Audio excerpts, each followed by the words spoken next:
All right, everyone. This is Arsenal fan circle. Pull up a chair. You're not going to want to miss this one. We're going to either put on a fantastic theatrical production, or we're going to crash and burn. Crash and burn, right? Crash and burn.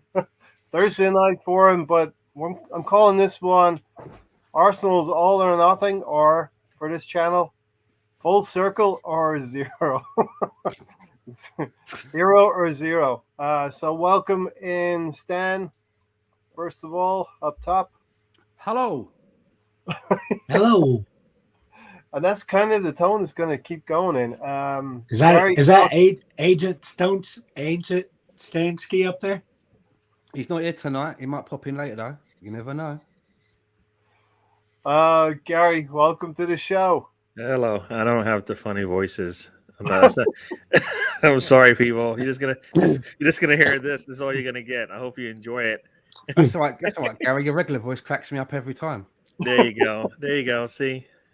You just get to look like a famous Arsenal player. That's it, Gary. You know what? I'm sorry. That's all I got. That's all I got. Yep. Finally, Tony's here, and Mr. Tom was here an hour and 3 minutes ago. I would have been here if you sent me the fucking link. That's a whole other story. We don't need to bring that out into the public now. Yeah, we do. Hey, Mr. Tom, first in the comments, say, what up, Gunners?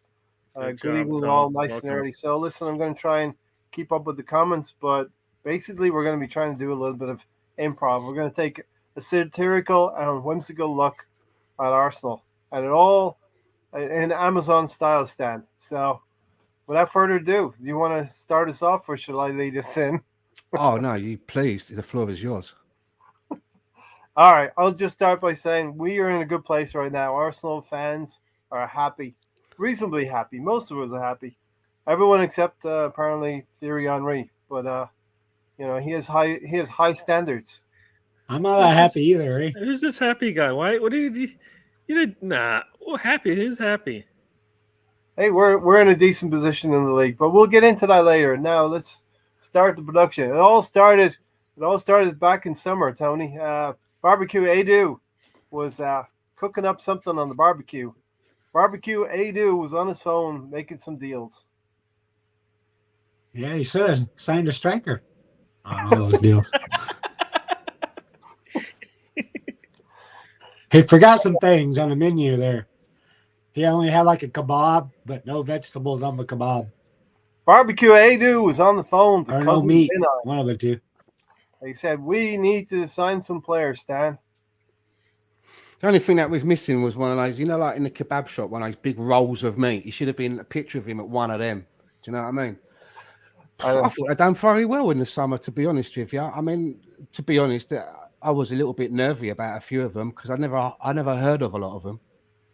Do you know what I mean? Ramsdale, you're hearing about a guy that's playing in the teams that's getting relegated. Tomiyasu, never heard of him before. Tavares, never heard of him before. Bambi Lokonga, never heard of him before. So all these people were coming in, and I was thinking to myself, well, what's he going for? Is he like fattening up with like a load of backup players? But lo and behold, these are all first teamers. Probably Tavares and Lokonga are sort of like, in the wings there, but they all look very capable. So I actually think that we had a very good summer. Job well done. I mean, we've got no duds, right? There isn't a dud among them. No. So let's set the scenes. No duds among them. Ramsdale, Super Ram between the sticks, Gary. So the Amazon film started to roll way to Brentford. The new team of Brentford, the brash young team with Ivan Toney and Mr. Tom Frank at the helm. Yes. You talking about? Boy, Gary's the fuse tonight. I'm sorry. I'm a little behind. I didn't read the script. Didn't get the memo. Yeah. Now you're talking about a Brentford game, right? Yeah, the Brentford game.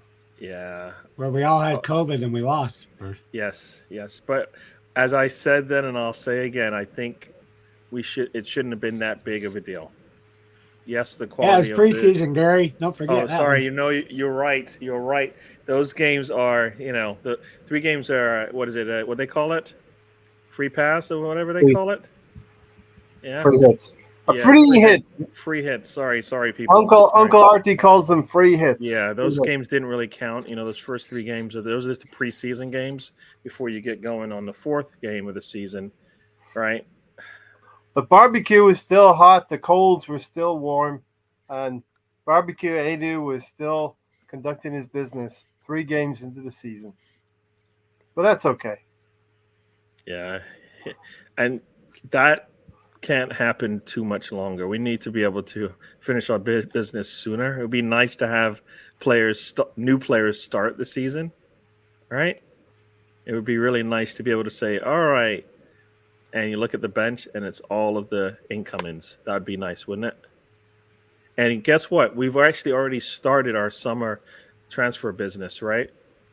After Dusan went belly up, right? Basically, I believe I heard from the powers that be at Arsenal. All right, so we decided to start thinking about the summer. So we've already started the summer, which means we should finish sooner, right? We've got a striker. We got a striker. We got our backup goalkeeper and a center back, or maybe a center back coming in. So maybe we'll be done sooner than later, and we can actually start the season with one of our new players, up top if we get a striker, and maybe in the midfield if we get one. That would be pretty cool, wouldn't it?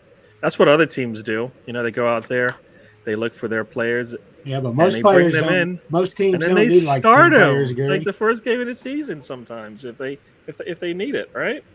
That'd be kind of cool, wouldn't it? Yep. BX Gunner is with Henri 100%. So Stan, that Brentford game, not the way the Amazon documentary would have wanted to start the season. No, that's the way they would want it to start off, right? Maybe. Didn't you want a fucking roller coaster? You start off at the bottom. Didn't we make a request not roller to get coasters that game? again? Didn't we make a request to get that game postponed originally? Yeah, we got it denied, didn't it? And now, how many players were absent for that game? Key players. 5. At least half the team, 5 or 6. Yeah. Yeah. Okay. I still think that we should have been able to get something out of that game. I thought that we played terrible those first 3 games, and I also feel that we made a lot of excuses before a ball was kicked. Look at the first 3 fixtures. We've got a team that's just come up in a new stadium, and then it was the next fixture. Oh, Man City. Well, we're not going to get anything out of that. Oh, and it's fucking Chelsea as well. Just your neighbor next door. Yeah. And I just thought to myself, like, this has got to permeate down to the players, and the players coming out for those 3 games looked like they'd given up before the ball was kicked. So I think that we are to blame for that. When I mean we, I mean all of us, the supporters, and even the coaching staff for letting them hear it. We kind of like gave up those first 9 points far too easily. I just hope that none of those points, those 9 points, somewhere along the line don't come back and bite our ass at the end of the season. It could be the difference of getting in the Europa League or the Champions League. Especially that Brentford game, should have got a draw at least. Yeah. I was just going to say, are there? I mean, the Brentford game, but they would have actually prepared us for some of the other games we lost. You know what I mean? If you come out starting with game 1 and you get better each game, but if you wait until game 4, guess what? You're starting all over again, and you're behind the 8 ball. So yeah. And isn't that what we did all summer? Prepare for the start of the season with the same players that were playing in that game. Most of them were all part of the summer, prep, right? Yeah. So So I think that shouldn't, like Stan said, that can't be an excuse that we had all those players missing because, at any point in the season you might miss a lot of players for injuries and cards and all of that. So they should already know what the Arsenal way is under Arteta by then, because a lot of them have been around for at least a year, if not 2, most of them. All right. I don't think we had any players that weren't familiar with the way that Arteta wanted to play coming into that game. So yeah. So Stan, you're on my side. Yes, mate. It appears that way. Miracles can happen. Miracles can and do happen. Everyone's against me, but I did one. I wanted 4 points for those first 3 games. You know, you guys always get a strange result in the first week of the season, and this time was Arsenal's turn. What happened to the rock and roll intro? This is the Amazon documentary. This is the Arsenal full circle. That's not the real reason, Ray. I hate my countdown, so you have to do the fucking countdown every time I'm on. Tell the truth. You were a late substitution. That we is had to. true. We had to He was talking about. You know what? Tony's not here, so in honor of Tony, we're gonna do the countdown. Right. What happens? As soon as he starts playing the countdown, Tony rocks up. We want everyone in the comment section to help us here because we're not doing so great with the satirical part of it. We're talking nuts and bolts, but let's get a bit funny here. Let's do it. Brentford away from home, not a good. And Bernd Leno would come out of retirement and play between the sticks, be impeded for that goal, and Arsenal lose 2-0 at Brentford. The pundits, though, enjoyed it, Tony. The pundits enjoyed it a lot at Brentford. Yeah, Brentford was always going to be up for the game. I don't think we took the game serious enough. Going back to the schedule, go look at City's and Chelsea's schedule. They're almost all top 6 clubs they were playing. Only thing we had was those 2 games. Everything else was easy. We should have been prepared. We should have had strikers. We should have had new midfielders. But no. We don't need those. Yeah, when we won our game against Wolves with 10 men, we got slated for the way that we celebrated. Yeah, if you rewind back to that Brentford game at the final whistle, bloody hell, you'd think them lot had won the heavyweight championship of the world, mate, let alone the World Cup. Do you know what I mean? But nobody says nothing. And some of them players were quite mathy on social media after that. So I'm really looking forward to this. Yeah, it's like they won the fucking Super Bowl. You went mute, Stan. Yeah, your audio went. You're disconnected. Staying up late to see the vampires are lingering in dead of night if they're on Arsenal fan circle. Stefan. Are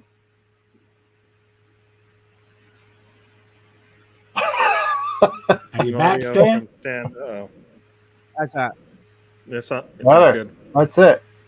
Now you okay? You froze for a little bit. Yeah, I was just saying. I was just saying I've had a pin stuck in that one for a while, so I'm really looking forward to getting revenge on Brentford. I can't wait. I've been waiting to play them. Yeah, it was Tony, right? Tony was one of those. Tony, one of those players that was a little chatty on the socials, right? I mean, I think I still want him on our team, but he was definitely chatty. And you know what? To some degree, you know what? They should be chatty. You know, first time in the league, right? In a while or whatever, and they came out and they beat a team.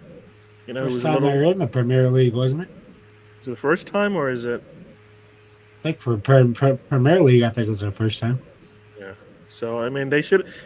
Like you said, it was it looked like Monday Night Football. All right, it was dark lights. You know, at least over here in the States, you would understand that. Yeah. See, the thing is with Ivan Tony, right, is that I just can't see him leading the line. I don't want to have our person leading the line for Arsenal. I just have this thing about trusting a person with a man bun. I just can't do it. Man's got a man bun, man, and that for me is a big red flag. So that's a no-no for me. You know what? You're just jealous. That's all it is. I choose this, Gary. I choose to have this. I do this once a week. If I let it grow, mate, I'd be like little Michael Jackson when he was 5 years old. Yeah. I'm telling you. No, I like to cut my hair off too, but you know what? You're just mad because you can't get a hair bun. That's probably why. You probably don't look good with it. All right. Oh. So you're jealous. Well, that's all right. Not to the man bun. Let's place a bet. So Gary. Gary, that was Brentford. We start the season in very bad form, bad way, losing 2-0. The pundits had a field day. We were not allowed to reschedule or postpone the game because it was the opening day of the season, curtain raiser. And then we are at home. It's the opening game of a season, right? It wasn't Tommy Tickle and his merry band of men came with a £115 million. What's his name? I've forgotten his name even. Who? Who's the Chelsea? Lukaku. Yeah, there you go. Oh, you know, when I think of Lukaku in that game, I think it's almost like Clubber Lang when he's like, you know, and he's asking him what's the word, and he's like pain, and that was Murray was on the other end of that going, oh my, I'm in trouble now, and he just beat him up for 90 minutes. Murray was, and we never seen him again. We never saw him again after that. Reports suggest that Aubameyang has scored more goals than Lukaku, possibly. That was Murray's retirement game. Yeah, he got. We never saw who, Murray or Lukaku again, Tony. Murray. I don't think Lukaku had another game like that. You know, he's probably going, "Where's Murray at? You know, where's Murray? Yeah. Where's Marie? My girlfriend Marie. Where is she? Yeah. Ivan Tonsky. Yeah. Then the next game, we go away to Manchester City. Tony. Kolasinac plays, and Xhaka gets sent off. What's new about that? He gets sent off all the time. Tony's like, yeah. That's what always happens. Business as usual. Hey, I'm just setting the stage here. You know what I mean? That's a rinse repeat type thing. You play City, we look bad, they beat us up, you know, and then we go home. Your documentary is not too exciting yet, Ray. Well, you're not helping. You're not bringing anything to the table. These are the dark days. These are the dark days, or as you know, Ray says, you know, preseason free hits, or whatever they call it. It would appear that I seem to have offended some bun-wearing folk in our chat box. I'm telling you, Stan, I know you're just jealous. That's all, because you can't.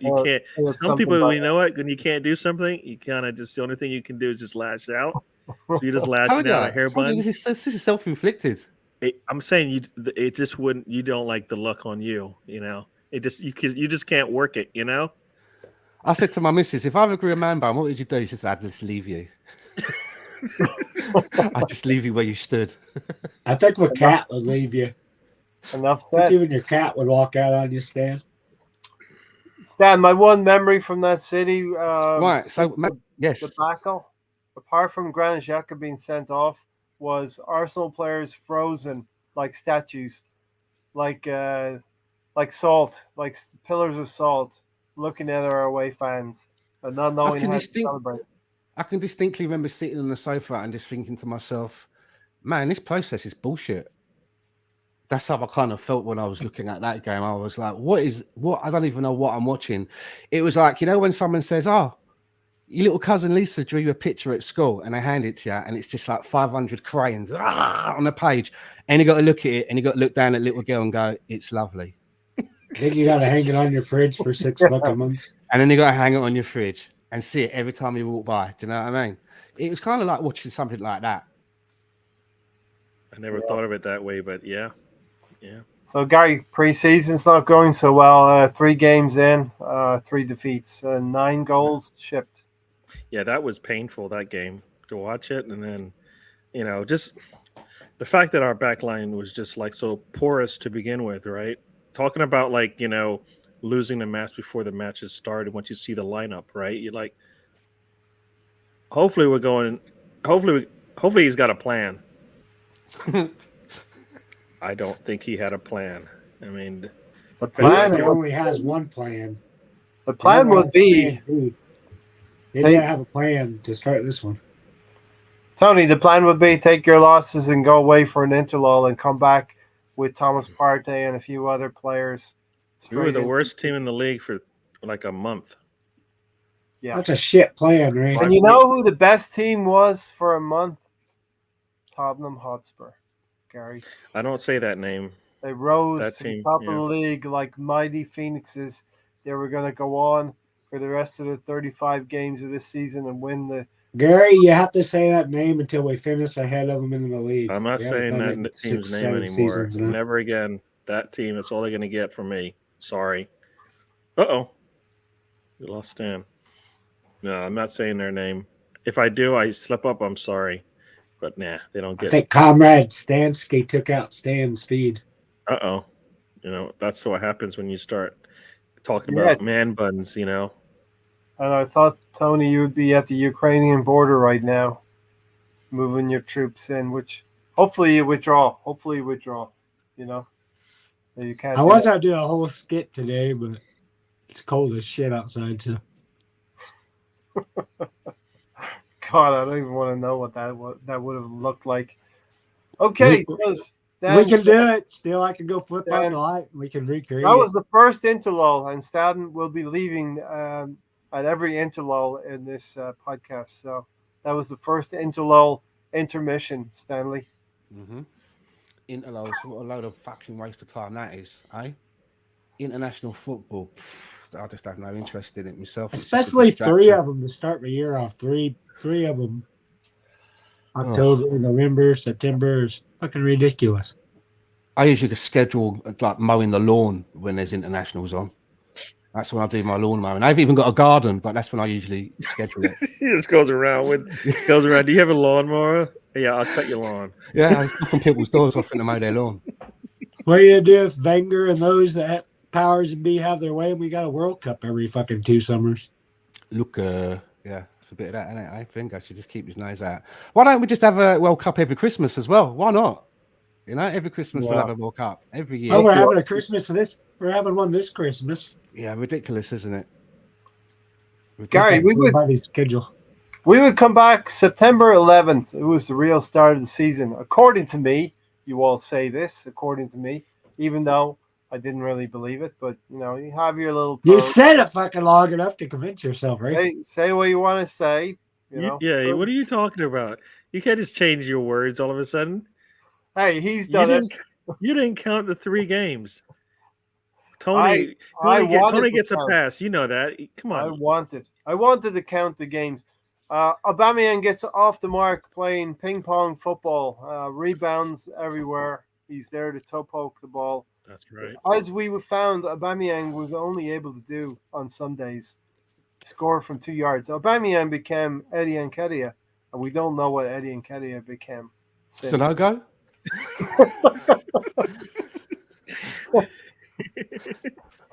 So long, Sonogo. So, yeah, somebody stole Aubameyang and turned him into Eddie. Tap-in merchant from 2 yards out.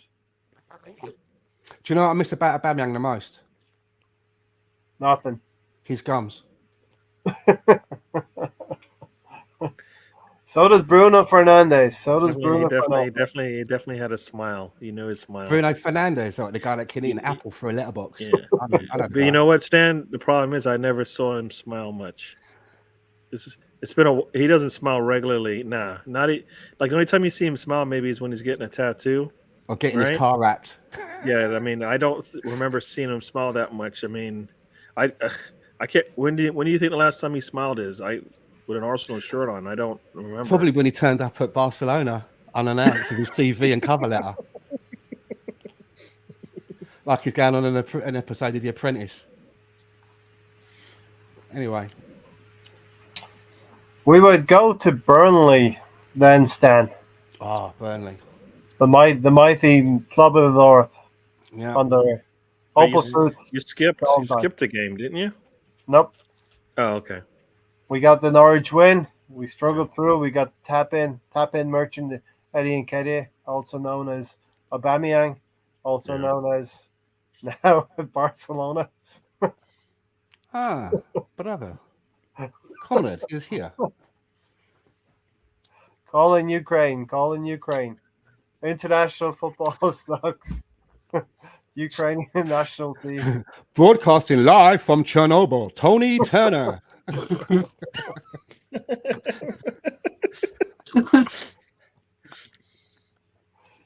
Yes. Anyway. All I'm going to say is Red Dawn. Come on. I hear the music. They're taking over. All you got to do is look at Tony and you hear the music. Got his vodka. I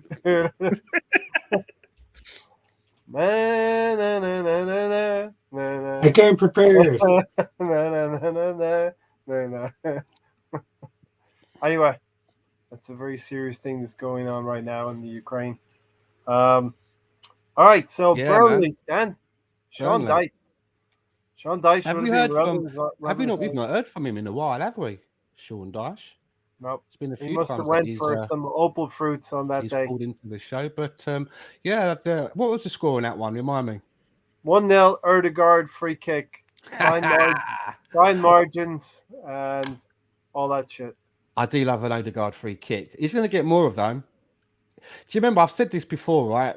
Free kicks used to be the time when I see like us getting ready for a free kick. That's when I usually nip to the toilet or put the kettle on, or do you know what I mean? Empty the cat's litter tray or do something, because nothing ever happens. But now with Odegaard steps over the ball, even if he doesn't score, he gets some bang on target and forces the opposition keeper to make a save. So I'm looking forward to seeing more of those going in. That's right, Reddy. I'm in the mood tonight. I just need a supporting cast behind me here, and I need a little bit more from Tonsky, especially. Tonsky just showed up. Come on. Sean Dyche has been deployed to sort out the Ukrainian problem. Opal fruits. Made to make your mouth water. Yep. It will solve the problems of the world. Opal fruits. Yeah, so we get 2 wins under our belt, Gary. A win at home to Norwich, a win away to Burnley, unexpected as it was. And those heavy hitting teams, right? We have that team at home. Yes, yeah, and going into that game, I don't recall, but I believe many of us were not impressed with the previous 2 games, even though they were wins, that we would be able to have a game against that team and come out with a victory. I mean, it looked like we were going to struggle because we struggled against Burnley and Norwich City. So going into that match, I don't think any of us thought too confidently that we were going to get something out of this game. But that first 45 minutes, and you know what? I think this is like a season of 45 minutes, all right? I mean, this was probably the first of our 45 minutes where you went, okay, if this is what our Arteta ball is, then I like it. You know, and I can say we've had a lot of that this season, where we've had some 45-minute periods where you just went, okay, if this is what we're going to get more of, hopefully we can get it for 90 minutes. But if we can get it for 75, that would be nice. But that first 45 against that team, we looked really good. I mean, they got nothing on us. I don't even know. I can't remember if they even got any shots off on us. Not Comrade Tony. They got the goal. They got a goal. No, not in the first half. They didn't. The first half we dominated. We dominated them in the first half. Yep. The trick was would we be able to at least get another goal and put them away, and we did not do that in the second half. We struggled, and they got lucky. All right, they got the first goal and they almost got a second goal, which would have made things a little bit stressful. Yeah. But the first half, we'll stick on the good side, good things, right? You know, that first half was really nice. We just were, beating them to everything. And when they left the door open, we just rammed right through and put the ball in the net. So it was really good. BX Gunner says, I'm at the point where I'm not analyzing. I'm right there with you, BX Gunner. I mean, although we do have a podcast and we do analyze, I'm just enjoying the season. I'm trying to enjoy the season for what it is. Where I'm not. You wanted a fucking roller coaster ride. You damn sure got it. Right? That's called supporting the team, Tonsky. So analyzing it as supporting the team? No, yeah. Don't you want emotions? Don't you want to win games with 10 men? No. In the last 20 minutes. No, nobody goes, all right, you know what? This is how I want the season to go. We're gonna finish 4 out of 6 games with only 10 men on the field. Nobody says, "Oh yeah." I want 4-0 win, so we'll see what Arsenal matter do. Yeah, I know. But Gary, we've had 1-0 wins at Norwich, 1-0 wins at Burnley, and then we win 3-1 at home to Tottenham. That's roller coaster football right there, and that I think every team has that. To be fair, every team has that situation. It doesn't mean we want that. No, Well, but and that's not what you want either. If you ever bring up like the past Arsenal seasons when you were really, really happy at the end of it, you never went, all right, it was a season where we were just like, woo, over here, and then we're down here. No, it's not what you said. Not at all. All right. So I don't think that's what you want. You're just looking at it and going, this is what we got, so I'm going to enjoy it. And that's not what you want either. You don't want this. Nobody likes their hearts beating like this. I love a last minute goal. I love a last minute winner. Welbeck. When's the last time he played for Arsenal? 5 years ago against Leicester. When he scored in the last minute, we all thought we were going to go on to win the league, but the roller coaster would dip from there on out. Tony needs one of those old Sylvia propaganda posters down of it. It's the perfect angle, Tony. You've got that camera just pointed up your nose a little bit now. It's perfect. I've actually heard a rumor that one day eventually when Tony sort of leaves this earth, this place, they're going to replace him with Lennon in the tomb. They're going to embalm him and put him on display. Tony is the Ukrainian mastermind to defeat Putin. Tony getting called up to serve Mother Russia. This is the Premier League, says Reddy, not the NFL. Yeah, I know, Reddy. But I am in America, and I believe this is an American pod, right? An American pod, because you got North America right here. You don't own us. Never trust a man who wears dark glasses indoors. That's Tony. I haven't had a good season in 18 years. Well, yeah, I agree with you, BX Gunner. Good seasons are winning leagues. Hopefully we'll get back to that point. Tony will lead us all into new communist utopia. All hail Tonsky. I think we've created a monster, Stan. Yeah. I want to remember how the fuck we created Tonsky. Dude, you showed up like this. What do you mean? That was on your show, Gary. I didn't show up here. Then you thought you were going to take this show on the road, and next thing you know, it's over here now. That was a Monday night special. I remember tuning into that show. It was on the Monday on Scott's show. I remember tuning in and thinking to myself, bloody hell, was Tony arrived by motorcycle? I don't know how quick we're half an hour in. We've got like 5 games into the season. We're supposed to go through the whole season? We're supposed to go through all of the 20 games? We'll go right up to date. Yeah. Okay. Yeah.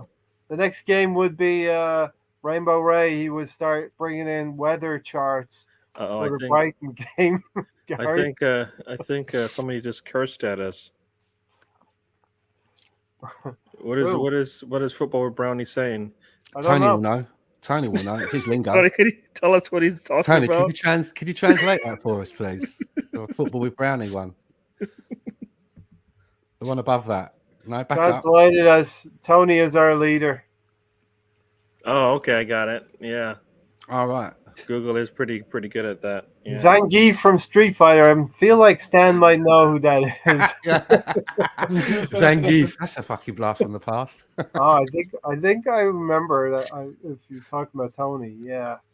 As much as I appreciate what Josh is trying to do, I kind of see us winning the league under KFC ownership. But would you take winning a Champions League, really? Because that is more possible than winning. You're saying to take the tougher of the two? No, it's easier to win the Champions League than it is to win the league. For us, you think? For anybody. You don't want to speak of got to the final. I'd like to talk about the KFC ownership for a few moments, if that's okay, as that's been highlighted by. As long as you can do it I'll talk about it. As long as you can do it in a very satirical way, you got to put some respect on Stan. He has climbed the Holy Grail and won the Super Bowl, Stan. But I don't really understand. For me, I think that the problem with the KFC ownership and a large part of our fans, I think a lot of it for me is xenophobia, to be honest with you. Because personally, for me, I don't need Stan Kroenke to turn up to every home game that we play. I don't really, that doesn't bother me at all. The only thing that I want from the ownership is to invest in the team and back the manager and try to make us competitive. And for me, since they've had full ownership, they seem to be doing that. So I don't really have a problem. I mean, Roman Abramovich turns up at every game, but no one's ever heard him speak. Do you know what I mean? I don't know what he sounds like. So it doesn't really bother me at all. The only thing that really kind of that pissed me off about the ownership, obviously, was their moves with the Super League. I didn't like any of that at all. But, you know, our ownership wasn't the only one. There were a lot of other owners. Not pissed off about that. There were a lot of other owners, and they're still in place with their teams, you know. But other than that, you know, we've heard that there's going to be a lot of money available for the summer. So as long as they keep doing that, but then other people say, well, it's not their money. It's not. They're not putting in their money. Well, they own the club. Yeah. So if you they're mandating the their money, right? It's their money. Exactly. They sign off on it. Exactly. They have to sign off. But first they're putting new crest on the Emirates and all the improvements they're doing on the stadium. Yeah, there's some good parts, and maybe we'll get into that interview in a little bit. I don't doubt Josh's intense is ready. I like the fact. I mean, anyone that would think that is going to come in the middle of the night, rip down the Emirates, and we'll all turn up the next day, and there'll be some like cowboy hoedown going on in where the Emirates once was, with like fucking pig roasts and, you know, sheep shearing and yeehaw and, you know, drinking sarsaparilla out of. That sounds like a weekend with Ray. That sounds vaguely familiar. It does sound familiar. Maybe we'll find out more about that in the after show. Grab the backstage pass. You might hear more of that. There's some entertainment in the backstage pass if you were still here in about an hour and a bit. Yeah, very unfortunate quotes there, Don Juan. Not really what you want your owner to say, but I understand it was in a business setting. But what? It's not a. What do you mean business setting? You're making excuses for him again. Come on. I know you're related and all. I'm not making excuses. I'm related. It was in a business. What? You don't buy a sports team just so they cannot be successful. That's not what you're giving you context. I'm giving you context. No, you're making excuses. Context. You're making excuses. Okay. Tony, you're a good one to go with the next one. Palace would visit the Emirates. Patrick Vieira. Yeah, we stole that one at the last second. Should have been a loss. Ended up being a draw. The great visionary has said it should have been a loss, Stan. It should have been. They outplayed us. Wait, what was the final score in that one? Remind me. 2-2. 2-2. Oh, Desmond, as we call it. Desmond 2-2. Yeah, okay. Yeah.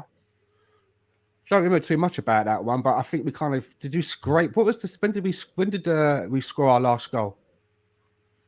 What was the minute? You know when we scored. Seriously, I'm really bad, right? Of remembering scores and who scored and all of that. That's why I don't. Stan doesn't remember that shit. Really, neither do I. Lacazette scored in like the 95th minute, 92nd, 3rd minute, and that was at home then, right? Yep. Yeah, because me and Stan smoked too much weed to remember that shit. Tony, my mum listens to this shit, man. What's up here? Another one Mrs. Stan can't watch. I know, he's just like, you know what, we had to show, and then it didn't. We had to cut it out halfway through, so we never put it out after 40 minutes. Sorry, Mom. No show. Yeah, that was the one, Stan, where some of our supporters told us we cannot celebrate a roller coaster ride of scoring a late goal in the season. Tony said that. Why do you always have to bring this fucking roller coaster? Whenever I ever see this roller coaster, you bring shit up that I don't want to hear about. So I'm definitely bringing shit that you don't want to hear about. Okay. Hey, bring your nose out. You know what? But you know what, Ray? You're not the Tonsky, so I'm sorry. I keep telling you, there's just certain things you can't do, and it's not your fault. Ray, you're like an 1880s roller coaster on Coney Island. Nobody gives a fuck I'm about. the Big Lebowski, Gary. That's who I am. You are the Big Lebowski. All right. I don't know what that means, but yeah. Oh, it's a movie. Check it out. Have you not seen the Big Lebowski? No. Dude. Yeah. Tony, tell him. Has anybody seen the sequel? Stan, have you seen it? No, I didn't know there was one. What's it called? Even Bigger Lebowski? No, it's what's the guy's? I can't think of a guy's name now. the Batismo guy. It's all about him. I don't know who that is, man. The guy where they're bowling. The guy in the bowling alley, the Mexican. The joke is gone. Let's move on. Yeah. Laka scored in the 92nd minute, if I remember correctly. All right. So, yeah, Palace would start, Gary, another run of good results. Yeah. I think we had a good. We started that one out pretty good. I think. I know Partey scored the first goal. I don't remember if he actually hit it with his head or it came off his shoulder or whatever it was. But he scored. Neither did he. And then to close out the half, Aubameyang, we get the I think it's the penalty on I don't know who gives a penalty inside the box, but Aubameyang gets steps to step up and takes a PK. And we're like, all right, good. This should be 2-0. We should go into the half up 2. And he misses, or no, misses him. Emmy gets the stop, but then he hits it right back to Aubameyang, who's able to tap. The Jesus rolls, Sam. Yes. The Jesus rolls was the name of it. No, I'm not know that one.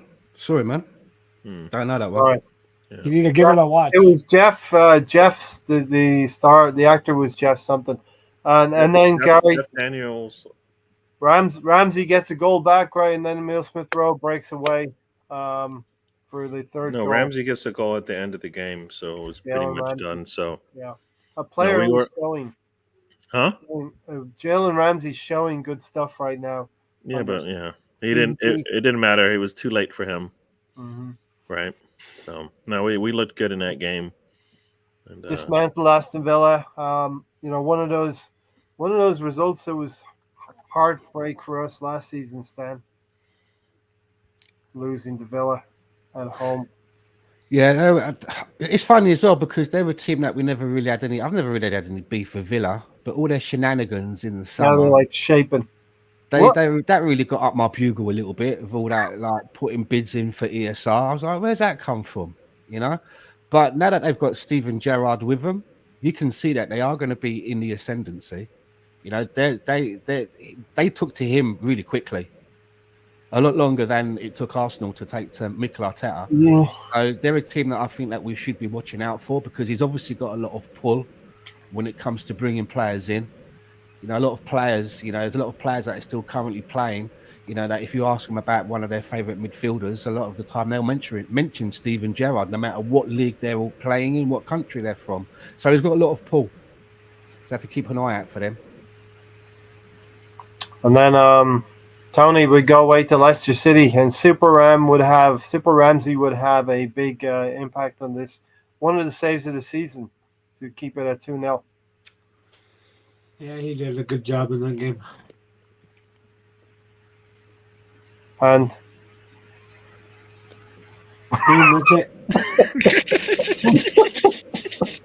I'm sorry, people, but Ray didn't give us the script, so we're just playing it by ear right now. Dan, tell them I gave you all an outline. I got the memo.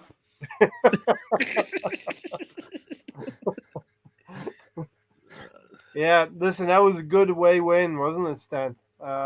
Gabriel scored very early doors from a corner. Gabriel's, one of our leading goal scorers now. Yeah, it's good to have a defender that can chip in with a few goals. It's been a while, right? I think the last one that I really remember that used to come in with a few goals was old Tommy Vermaelen. He used to chip in with a few every now and again. So it's good. I hope that continues as well. Yeah. Gary Emile Smith-Rowe chipping in with a goal as well. He arrived in the box. The ball met his foot. End of story from Emile Smith-Rowe. Or he met the ball, I think. Right? I mean, he looked really good. It looked like it. Yeah, it looked really good coming into like you said, coming into the box late and putting that ball past the goalkeeper. No chance. Really nice. The kind of thing that Aaron Ramsey used to do for us. Yeah.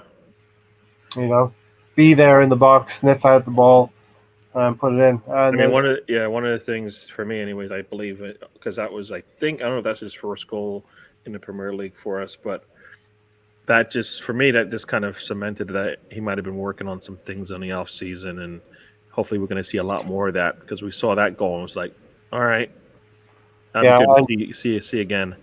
He did score against Tottenham. He did score against Villa, Leicester. So it was one of those rich vein of form goals that he was in. 2-0 away to Leicester. And, Tony, the final game before the interlull would be Watford away from home. And, Stan and I at that point were probably thinking alike in terms of the first 11 games. The marker was that Watford game, Tony.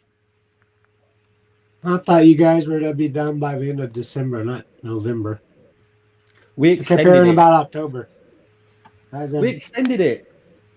We extended it? You extended it into November? I didn't give a memo. You were there. Numerous podcasts. Yeah, he might have been here, but he wasn't present. Yeah, that's right. That's right. The generals are sending memos back to Tony and unanswered. Tony's like, you drive, I'll navigate. You know what I mean? The tanks are going back into the depot every night because Tony's not getting the memo from Mother Russia, Mother Moscow. And that was another missed PK by Aubameyang. Yeah. So once again, we don't have anybody can kick penalty kicks, huh? Watford was the game that Aubameyang missed on the doorstep, right? That open goal, he hit the upright as well. TV5 always scores thumpers.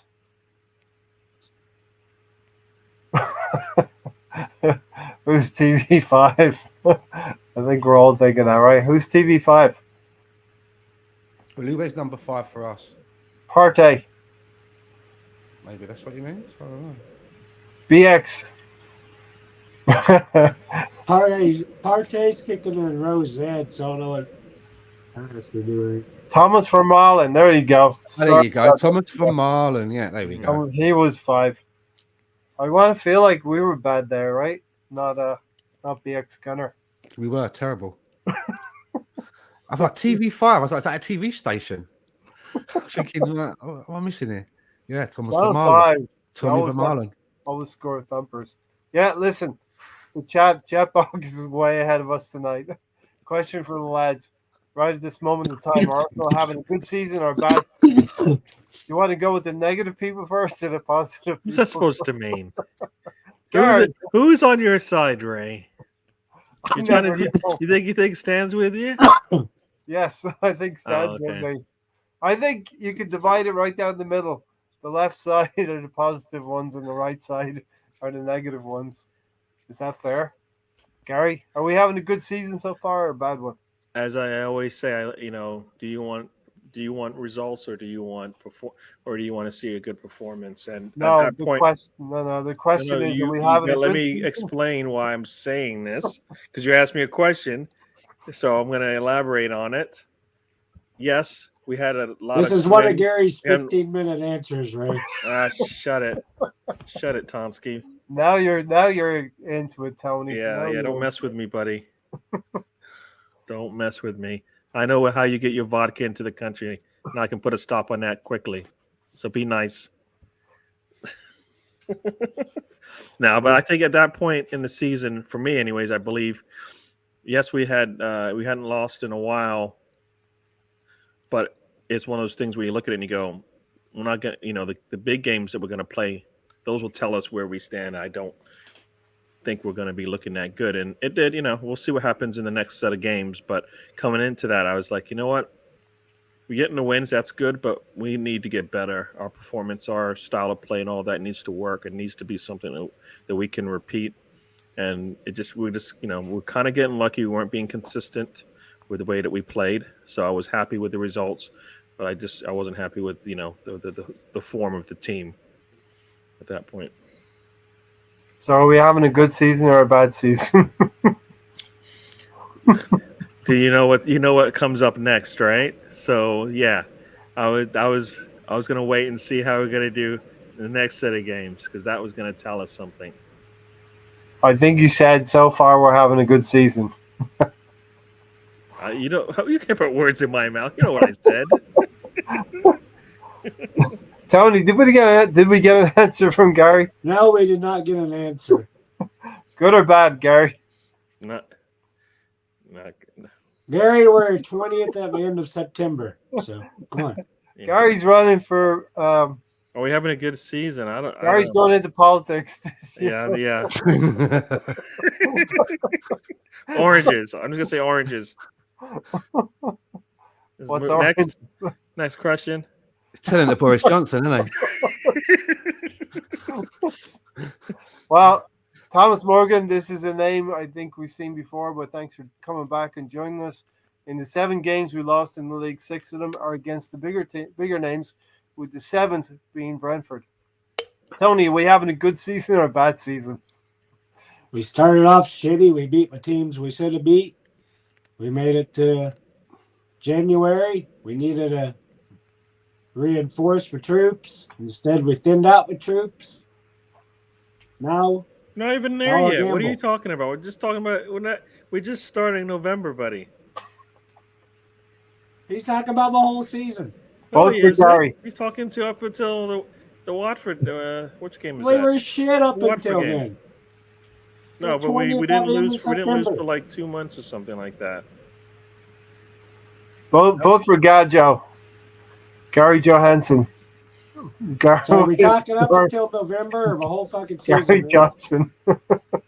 Don't do that. Stop it. That's really mean. I've never been that mean about to you. The entire season or up until November? Sorry. Up until the Watford match, buddy. Tony, we having a good season or a bad season? We were 20th in September. It's not good. I think these two are running for office, Stan. I'm glad you two weren't in charge of Brexit. Fucking hell. We never got nothing sorted out. Get him out. Is that Tony? Get Tony out. I say I don't think it was good. You guys tell me. I think you said it was good. So whatever. You put, Go ahead, Stan. I guess it wasn't good. It wasn't good because it wasn't sustainable. Yeah. Finally, Gary fucking answers. All right. I answered. Did you answer, Tony? I said it was shit. All right, there you go. Stan. Are we having a good season or a bad season, Stan? As of right now, where we are, yes, I think we are having a good season. Not now. November. No, as of now. The question Wait a second, you said it right after the Watford game. You said, tell me about how we're doing. No, he read out Tom Morgan's question. We are interacting. Oh, I didn't. I'm answering it both ways, so I'm good to go. Sorry, we are having a good. Are we having a good season? We're having a good season. Sorry. All right. I didn't read it. At last. It only took 12 minutes. I get paid. I get paid by the minute, so stop it. And the number of words I can put into the pod. So you get paid. Yeah. No. Who doesn't? Don't believe it, Steph. I collect beaver pelts and send them to Gary. Don't confer about what you're getting paid. 5 beaver pelts per show. I mean, how do you think I got this wall behind me? I mean, come on. Tony's here for the those things don't grow on trees, man. You got to pay for that stuff. Are you paying Tony in rubles? Big up the panel, Ray, Gary, Stan, and Tony.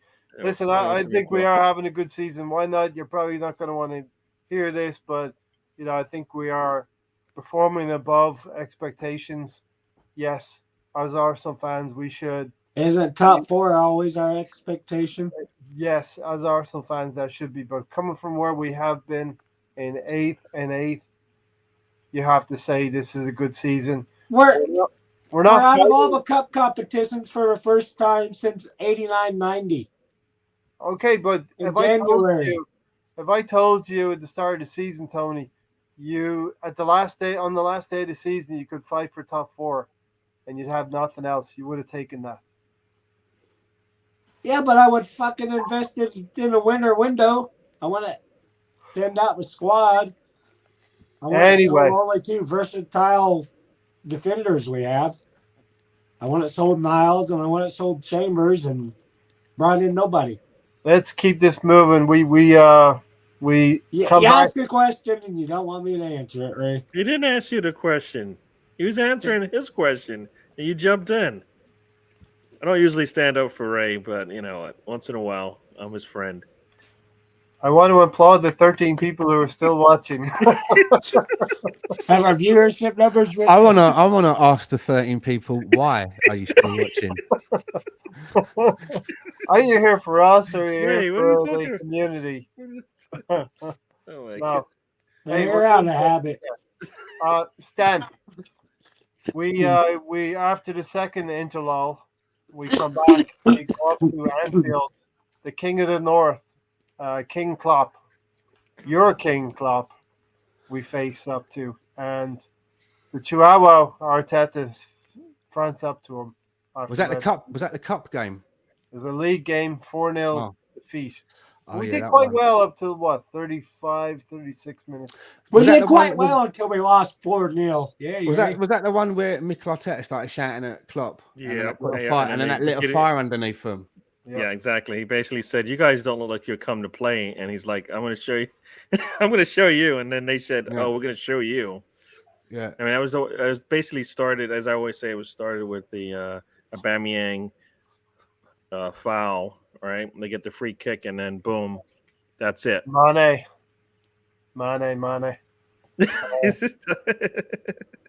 Mr. Tommy's using us as his alibi. I don't Make sure know you keep receipts too. what Keep your crime. receipts. What crime are you committing, Mr. Tom? You know, I want to give you a shout out for staying within the on the Super Bowl. You stayed under the line, right? It was 4.5. Gary, Yes. you Yeah. know all the you know. Yeah. I made some money on that. Yeah. You did too. Oh yeah. What was it, like an office thing? Nah, I have a little gambling account, so it wasn't like I made millions or anything like Well, that. We must do it responsibly, of course. Missed you guys last Thursday night. Watched on playback. Cool. Thanks for Thank being you, here. Hey, really. you need to be like Warren and donate a third of your winnings to me. Warren's cool. Who are Look, you? Warren wants to help me get a new egg. Nobody else does. Absolutely, we got to do that for you. BX Gunner comment of the day so far. This is my favorite weekly shoot the shit get together. There you And, go. Tony, just while we were talking about your leg, right? I mean, is a wooden one not cheaper? I think it'd be more comfortable than this one I have on now. I mean, we could maybe get a leg off of an old like dining room table or something, and you know, we make do. We do something, right? Yeah. Okay, it's a thought. We'll come back to that. I'll get on it. Then we'll have a three-legged chair. What was that? Why not said, well, according to Edu, it's barbecue Edu and Uncle Artie in September. We had no expectations from the league. Just happy to see the boys. That's correct. Yeah. Staying in the league is a bonus. I just want to see 11 guys out there smiling, having a good old time, kicking the ball around. Maybe we score, maybe we don't. Who cares? I just want some fun. Isn't unity a good thing? You see what's happening at United and Tottenham. They're not unified. They're not happy. You don't think footballers want to try to win? They like losing all the time? You're productive when you're happy. Yeah, but you do want to win, right? It all depends whether the team wants to get rid of the current manager, right? Do you know what I mean? Yeah, and you have to look at players do like under Uncle Artie right now. Under Emery, we're third.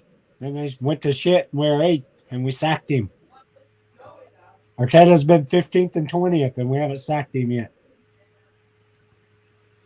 Gary wanted to be like visiting every state in the country. He wanted to be in every position in the league, Gary. So we started. That's true. I don't know if we've gotten all of them yet. We've done one. We've done 20 for sure.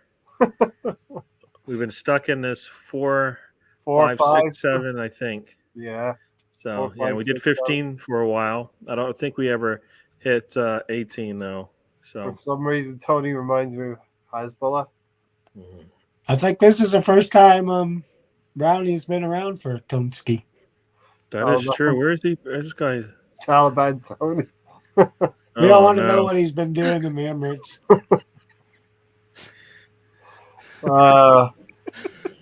I don't think anybody wants that. Come on, Stan.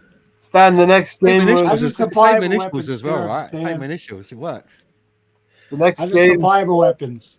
is Newcastle at home. Probably the last time we're going to be able to beat that evil empire that's growing up in the northeast under Amanda Staveley and whoever else it is up there. Hey, listen, you know, you know, I know. Newcastle and me, we have a family background thing going on, so you know they're always a team that I keep my eye on. But I'm pleased for them. You know, I can like live out my fantasy football with Newcastle when they buy everybody, like proper football manager stuff. Do you know what I mean? So I'm quite good to have that to secretly feed on.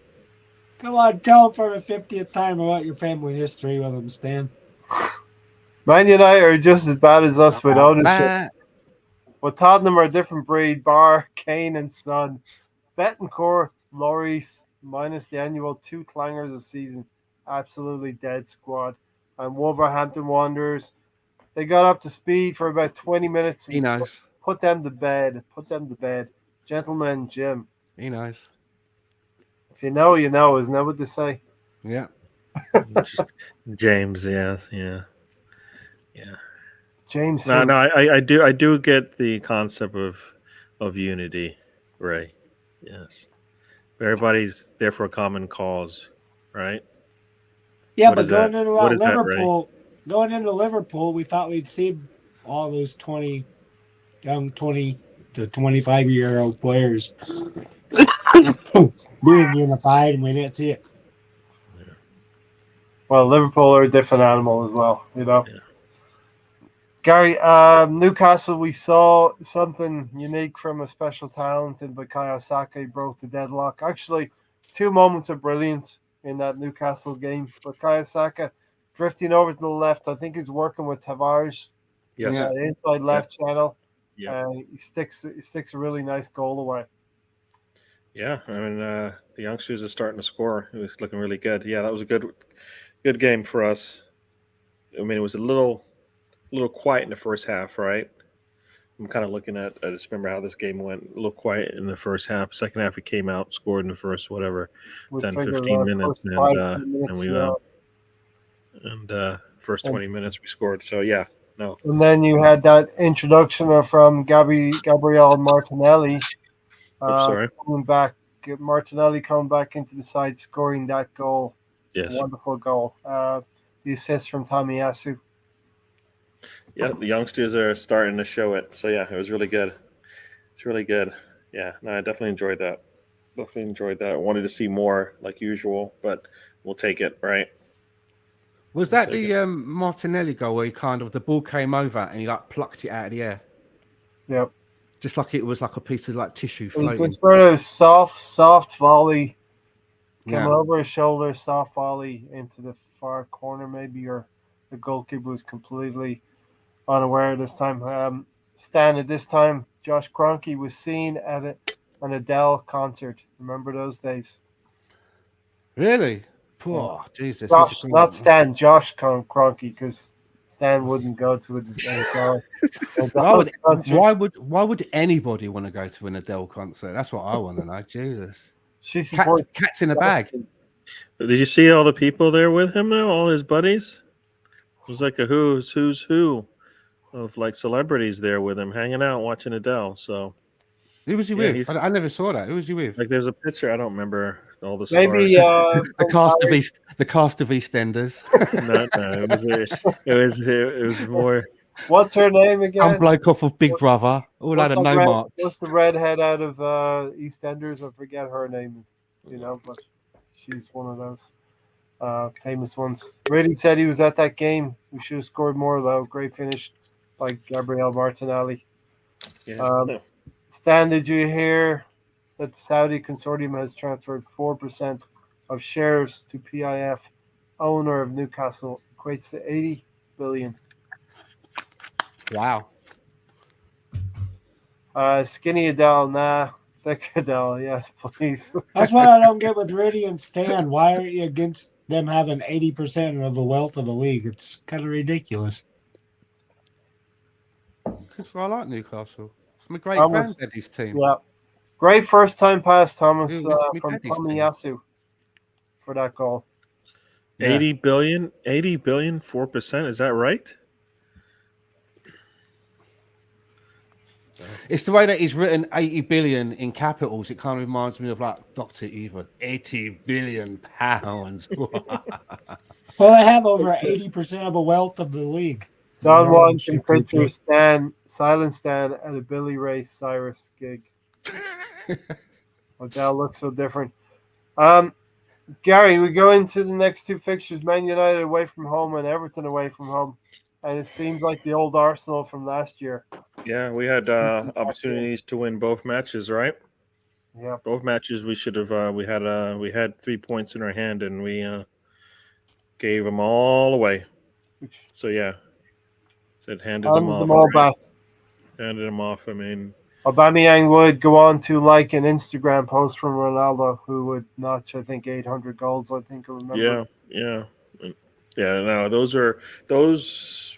As much as those first 3 games were really poor, those 2 games, the United and Everton game back to back, basically were really, really painful, because those are games that we need to compete in, and those are games that we actually did, and those are games that we actually, looked really poor coming towards the end of those and giving away all the points that we could have gotten on those. So yeah, I mean, if you're talking about the 3 points or 4 points from the 3 games.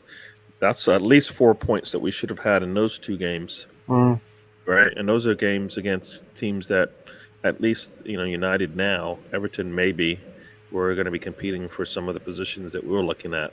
So, those might come back to haunt us more because those are double, right? Yeah. So yeah. Tony, we gifted Ragnar Lothbrok 3 points against Man United. Yep. Not good.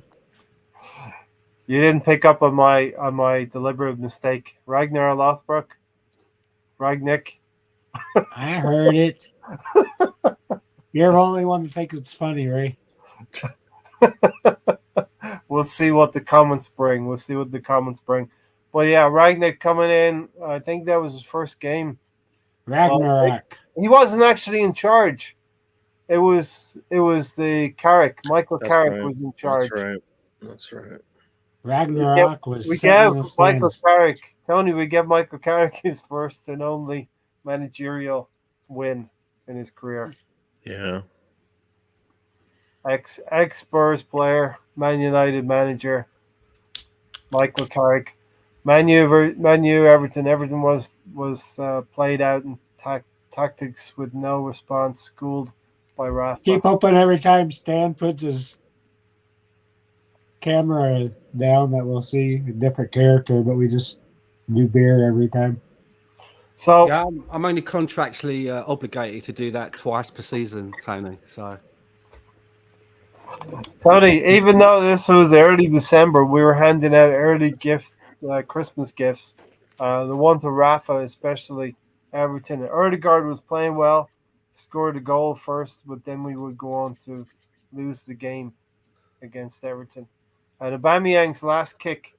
Let's remember Aubameyang's last kick in the 96th minute, Stan. What game was that in? Everton away from home. Yeah, and Kedia would miss a header on the doorstep against. Yeah. But Eddie had a great game. He came on for 20 minutes, played on the left wing. According to Uncle Artie, he played well, but we'd go on to lose this game. And little did we know, Aubameyang was in the throes of whatever was going on with Aubameyang at the time. No, I thought we were just going to keep trying to muddle on with the problem, and it was just going to carry on forever. Yeah. And then the news broke he would be dropped from the squad. Gary, we go into December on a decent run. Southampton away from home with that goal played out from the back from Ramsdale, Super Ram.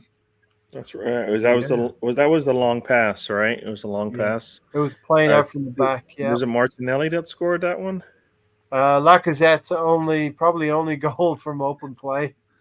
No, but I mean, who Was the that Norwich? assist? Sorry, I'm what match going with Southampton playing out from the back, beating the at home? At home. Okay, sorry. For the first goal. We worked it down the right hand side to Saka. Now listen, we all like Ward-Prowse, but he was really not catching Saka in that situation. And you know what? As much as I don't remember everything about that game, but as much as we like Ward-Prowse, I don't recall him being much of an issue for us, or am I wrong? Did he have much to say in that game? I don't remember. We were probably very good in that game. Yeah, and they were in the doldrums, and Southampton have recently come into form a little bit as well. They've taken, I think I have notes here. Southampton have taken 8 points from the last 5 games, so they've taken 8 points recently from 15. I mean, that's the one thing that we do, right? We are pretty good defensively. When we're good, we're really good. Teams, the team's threats aren't really hurting us that much, unless we make silly mistakes. But usually, we are able to contain most teams. That one especially. That will have a factor in the later part of our podcast as well. Man United hurt a poor team that were ready for the taking. I think we slapped them at the Emirates. I hope so. We're going to have to win one of these big games at the Emirates as well. So, yeah, West Ham, David Moyes comes to the Emirates stand as well. We slapped West Ham 2-0. Yeah, they were in form and all, weren't they, West Ham? Yeah. They were in a good run of form. And that, if I remember rightly now, that was a game that I was, it seemed like at that point, it was almost every week I was going, this next game's a really big one, really important game. We were going through that period, right? But this one really was a big one. And I think it was around about now where people started to reel in their Martin Odegaard is the worst player to ever wear an Arsenal shirt, which I saw, I think, probably around about game 3 of the season. I think it was around about now that people were kind of starting to put some respect on the man's name, even though Gary was still struggling at this point to even say the lad's name. Swedish chef still comes to mind. Yeah, but he was really. I think it was around about here that we were starting. We were really. Tony's always gone.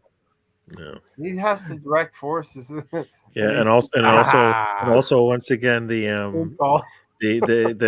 Aubameyang. He's put another ruble in the meter. Yeah, the Aubameyang stink still raised its head. Another PK missed, right? Yes. So we missed 3 PKs at this point, right? That's just, you can't do that. I put 100 rubles in the meter, Stan. That was the Lacazette miss. That would get you about 5 minutes, Tony. Yeah, because Aubameyang was banished. That was I said he still has. He caught the Bama. He caught the stink. Right. Yeah, there's a lot of stink. There's some Xhaka stink going through the team right now as well in the month of January. Yes, there is. Are we allowed to even bring that name up? Because me. He's Uncle Artie's favorite pet.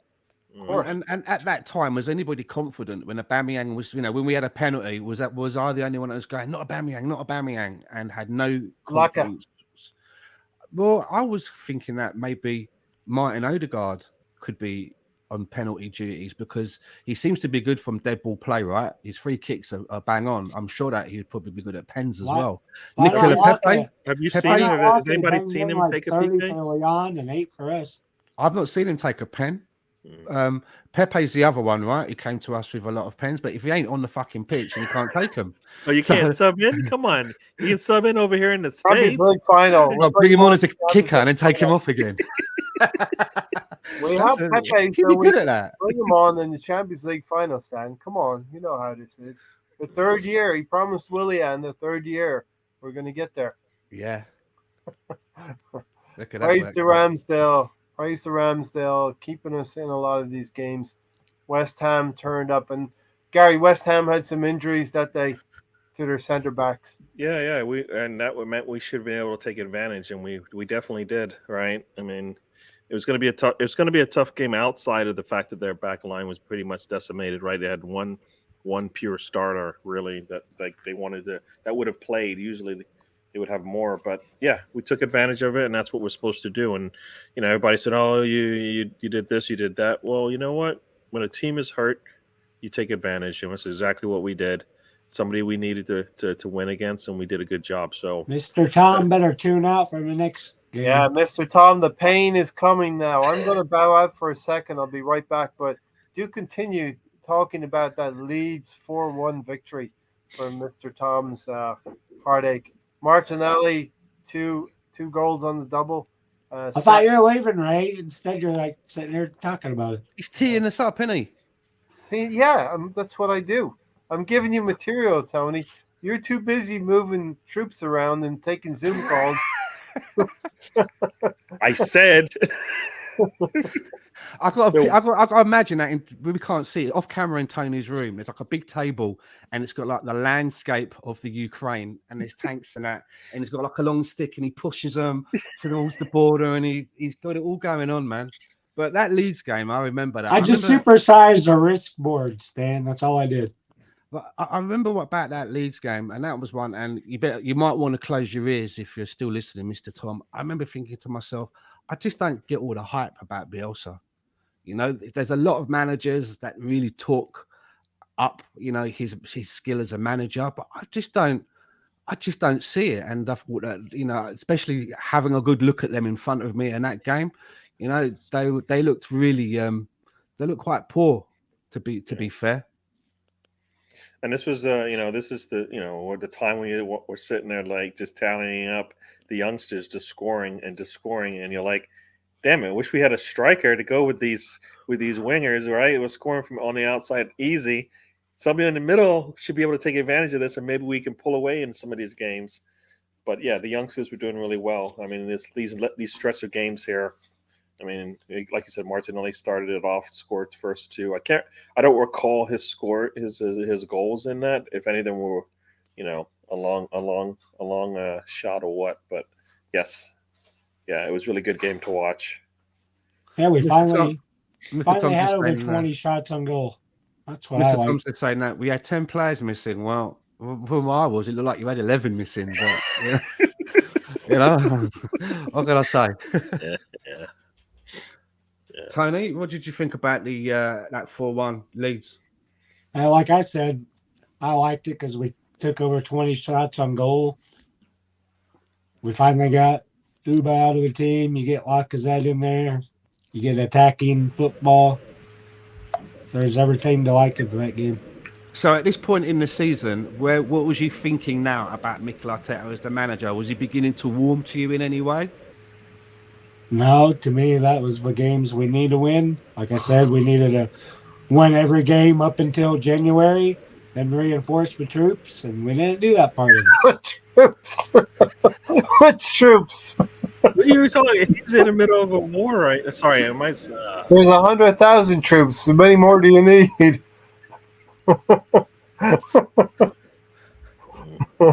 Oh, you meant okay. We all refer to the players as troops. Come on. The Arsenal needs strengthening. So, Tony, you're talking about Arsenal, and we have almost a World War III happening because you're talking about Arsenal. We need to strengthen the Arsenal. No, I meant you should say the football club, not Eastern Europe. you know what? The one thing about Leeds that, I mean, that's no surprise to me is that you never okay, know. Ray, we needed at least two midfielders and two fucking strikers. What are you talking about? We're talking about the games. We'll get into transfers and later, right? Mm-hmm. No, but I mean, we're talking about it now because Ray was talking shit. I'm going to mute. Should I mute him? The one thing about Leeds is you never know what you're going to get, right? And so either they're going to come out and they're going to look, you know, like they want to score, or they're just going to give up goals, right, and get blown away, like we were able to do. But that's kind of their style. That's what you're going to get sometimes, right? So, yeah, we took advantage like we're supposed to. Beat up the teams that we can, and that's what it looks like. I think. I do have to give credit to Bielsa though. Like he wasn't putting any excuses out there. He wasn't trying to cancel games or postpone games. He put his team out. They got a decent result against West Ham recently, but they didn't get one against us, obviously, because they were down to their bare bones. BX Skinner said Leeds missed a lot of players. Leeds was bare bones, 10 players out of playing his 16-year-old that game. Harsh for the Premier League not to call off the game. Yep. I know Leeds had players out, but just enjoyed watching the youngsters rip. Not 10, 11. And that's why we wanted to. That's why we in the future canceled the game against that team, because we didn't want to punish them.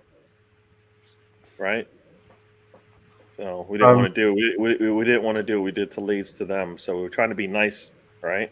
I don't know. How many players did we have missing? I felt like we had some missing players, and it was legitimate. If everyone else, we had one player missing. But one player missing for COVID. But injuries as well. You could have said that one with COVID and one with a red card. You could also say that we never should have played the Brentford game at the first game of the season. And the only reason that never got cancelled because it was the opening game, and the Premier League didn't want to, it's their opening showpiece game, blah blah blah. They didn't want to cancel it. Can we get rid of these fucking Friday games? I hate them. I hate Friday games. Don't make Tony angry. He'll make a rash decision. No, we don't need that. In the morning, there's fucking tanks surrounding the Emirates. All these paratroopers start falling out of the sky. Red Dawn style onto the pitch. What is this? We'll move the toys like you're awake on the desk. Sorry, Tony standing in the director's box with a big microphone, like shouting out to everybody. Norwich away was even better, says Brady. Did we talk about Norwich? No, that was 5-0, wasn't it? Hey Leeds, but we'll be cheering for them at home to Spurs next weekend, says Thomas. This isn't the last of this, Stanley. What's going on, Stan? I can picture like a fist being shaken as that's being said. I mean, you had one job. Man, then it's like, you know what? We're not. You know what? Your manager, nah, not for me. He is just going off on Leeds and other teams. Any teams with man buns. Yeah. Rafinha will command the hefty price tag next to Mane, hype player. He is scary, and he's scary good. Tony, he's scary good. So where do we think he's going? I thought he already left. So where do we think he's maybe going? Liverpool. Liverpool have been touted a little bit, but who knows? Norwich City 5-0 away from home. A great result. Saka finally shooting Gary. Yeah, he had a good start there. Shots. Yeah, I don't remember I was looking at the stat sheet here, but he had a good day. Got scoring from everybody. Even our striker scored, but from the spot. But good game. Tierney scores. We'll take that, right? Yeah, we played much better against them this time. Imagine that we played better on the road. So maybe we're just that's the kind of team we are. Play them at home, we barely get the win. Play them on the road, not even close. So yeah. And we started making goals out after Uba got out of the team. We did. We had that little streak there. Yeah. Yeah, I mean, listen, we played West Ham, maybe a weakened team, but we did what we needed to do. We beat Leeds, a weakened team. We did what we needed to do, and Norwich struggling, but 5 goals stand away to Norwich. You can't turn your nose up at that. And Kieran Tierney scoring, a captain's goal. Yeah, we should have seen Arsenal Luchador after that match. I'm gonna mute him. It's okay. Go ahead. I really like that goal, but what I remember most about this game is it's the one game away from home where one of our strikers has scored a goal, and that was Lacazette's and a penalty, right? Yep. Other than that, we've not had a striker score away from home, which is a stat that needs to be rectified. But overall, we took care of business. These are the games where we should be able to take the 3 points, whether it's at home or away. And we've struggled with sort of these kind of little games in the past. In the past, we've been able to sort of have a good showing against the bigger teams, but not take care of business and take the necessary points against the smaller teams. So hopefully, we're going to flip that around. If we take the points that we should be taking, and we have that part of it sorted out, then we can start planning how we start chipping away at the bigger teams. Tony, Bradford is rushing for brotherhood, so we do have a Bradford going on here. We might argue, we might poke each other, but it is a Bradford going. You're the only one that likes doing the poking, Ray. Oh, you don't fight with Gary. You don't fight with anyone else. No. Okay. We have conversations, discussions. We don't poke each other. Yeah. Definitely, we do. We have those discussions. Strikers not scoring is outrageous. Tony, Emile Smith Rowe could not stop scoring by this point in time in the season. He would score his latest goal against Norwich right at the end, coming on as a sub. And he was doing it all off the subs bench. Yeah, he was. Like what he scored like 4 goals in 4. He scored in like 4 straight games, 3 off the bench or something like that. Yep. Yeah, all in the month of December here. Yeah. West Ham, Leeds, Norwich. Now the next game, we'll see what he can do because Martinelli's out. Yeah, definitely. Gary, we have to go here. Airpod Albert on New Year's Day, before all of the AFCON players leave. It was a great performance again. This is performance versus result, right, Gary? This is performance. The first half we performed really well. Second half, not so much, right? I mean, I think we dominated them like which was a surprise, right? You dominate. You look like you're gonna, you look really good. You're like, all right, can we keep this up? Can we keep this up for the second half, right? You take a 1-0 lead, you expect to at least hopefully hold on to some points, and this was the start of no red, as somebody said, no red campaign, and we just couldn't stop. This started here. We give. Is this the one where White? Is the one where White? Is the one where White gives up the? No, this is the one where Xhaka gives up the penalty, right? Yeah, he grabs the shirt when he doesn't need to, but there's so many moves before that he could have done, and a experienced defender should know, where the threat's coming from, especially, if it's Mahrez. I think that's Stan's favorite player on their team in terms of like his style. I believe, is that right? Who's that? Ferran Torres. No, Mahrez. Sorry, no, it's not you. You're not a Mahrez fan, but he is. He's a threat, right? He's definitely a threat, and I think Xhaka could have made some moves before he got into the box, and he let him get into the box, and that's where it went all downhill from there. And it went all downhill when Gabriel was at the 18-yard box instead of being back at defense.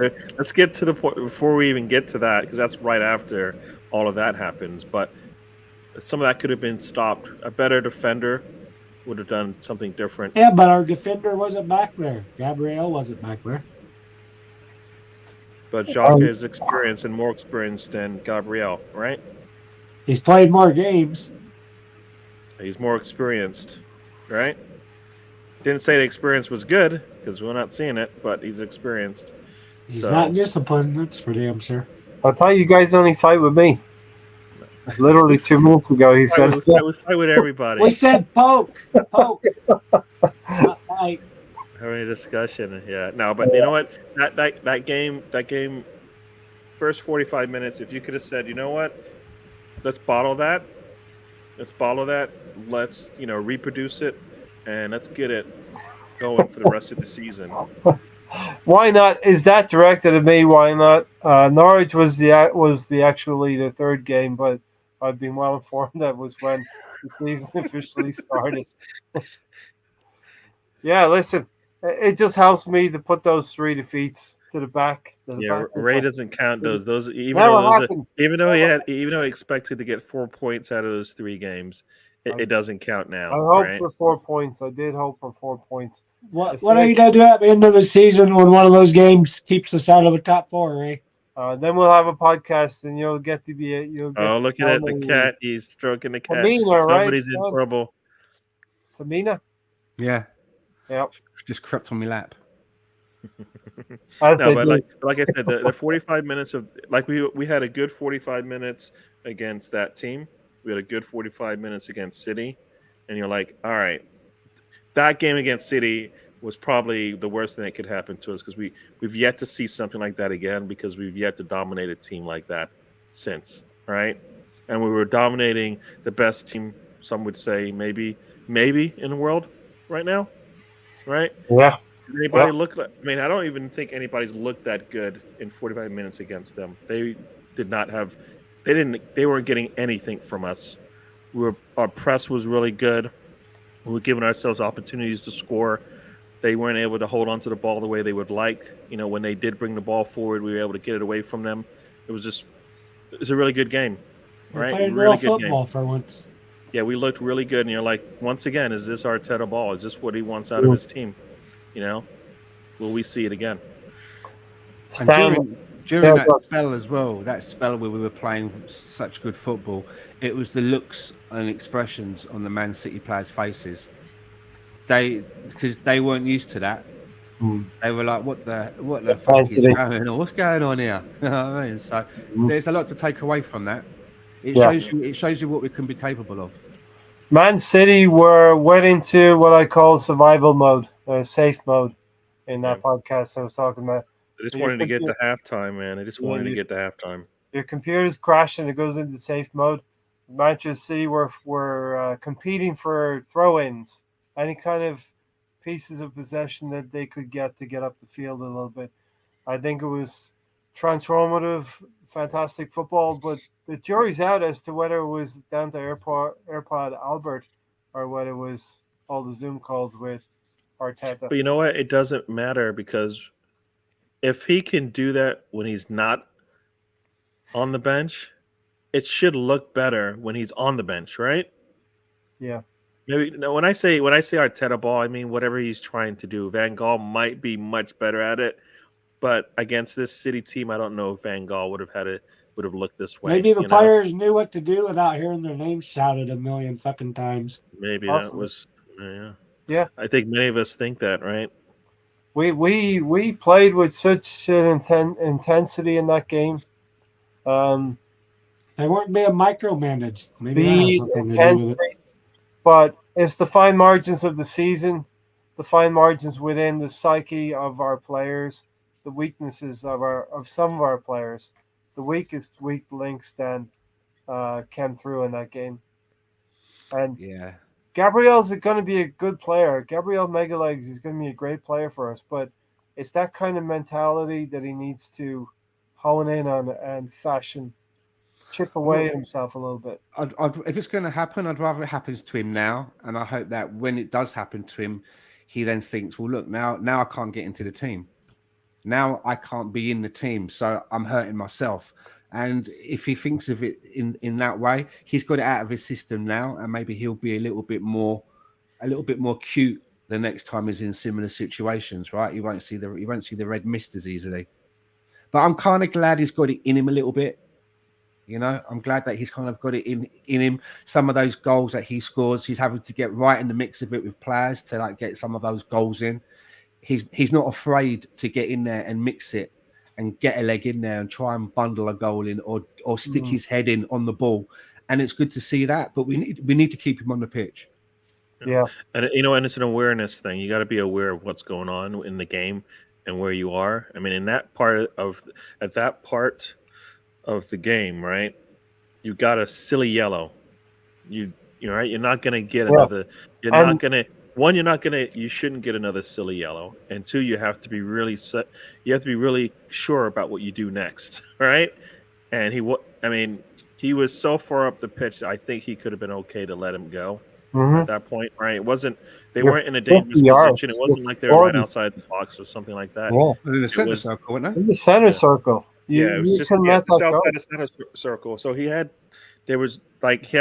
to be aware, and he was not aware about one, the fact that he's on a yellow, two, where he is on the pitch, and three, who he's playing against. I mean, come on, you can't go down a man against the top team in the league. You just can't. You don't give yourself a chance. So he made mistakes, and hopefully he learned from it. But you know what?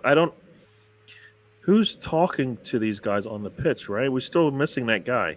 We're still missing that guy. We're still missing that player on the pitch that's talking to him, walking him off the pitch, going, you know what, we'll get this. Just you can't do this again. I'm sorry. We don't. Seems to be Missing that leadership. Seems to be like there's no one or two outstanding leaders, even though we do have the so-called senior leadership, but they're just like a group of older players. You wouldn't really call them senior leadership. Why not said, Martinelli, not Magalhaes? Well, my previous comment could be applied to both of recent. And he did say Gabriel will have to stop following Xhaka's examples of discipline. You know what? The discipline is on one of the yellows for both Gabriel, right? I mean, I think the losing your mind is the scraping of the goal, or the spot, all right? The next one is something you would expect him to do, and we would expect to see him do that. Was it scraping of a goal, or was it talking to the official? No, they said it had nothing to do with that. They said it had nothing to do with that. That's what they said, if I recall. And then and then the pushing the player when he's out off the field. I think that's something. Once again, you can't. It's just silly. It's just silly. Yeah, you just can't do that. It didn't make any sense to do it at the time. Because once again, where was it? The middle of the pitch. He's not going anywhere. He's not threatening anybody at that particular point in the game, in particular space on the field. It's just you can't. It's like why? Why are you doing that? Dan, do you feel at the end of this season, when all the dust is settled, hopefully we get top four, but these players will reflect back on the incidents that pertain to them in the season and realize they can do better? Martinelli, Gabriel, Xhaka, he won't be with us next season, hopefully, but the players that will be with us Don't say that, Ray. He's Uncle Artie's favorite. Do you think this is something, like you said, Stan, they need to get it out? It's good they're going to get it out of their system this season and be ready to go next season. I hope so. If there's going to be learning curves, I don't want them all spread out. I'd rather they get all their learning curves out as quickly as possible, because we need these young men to mature really quickly.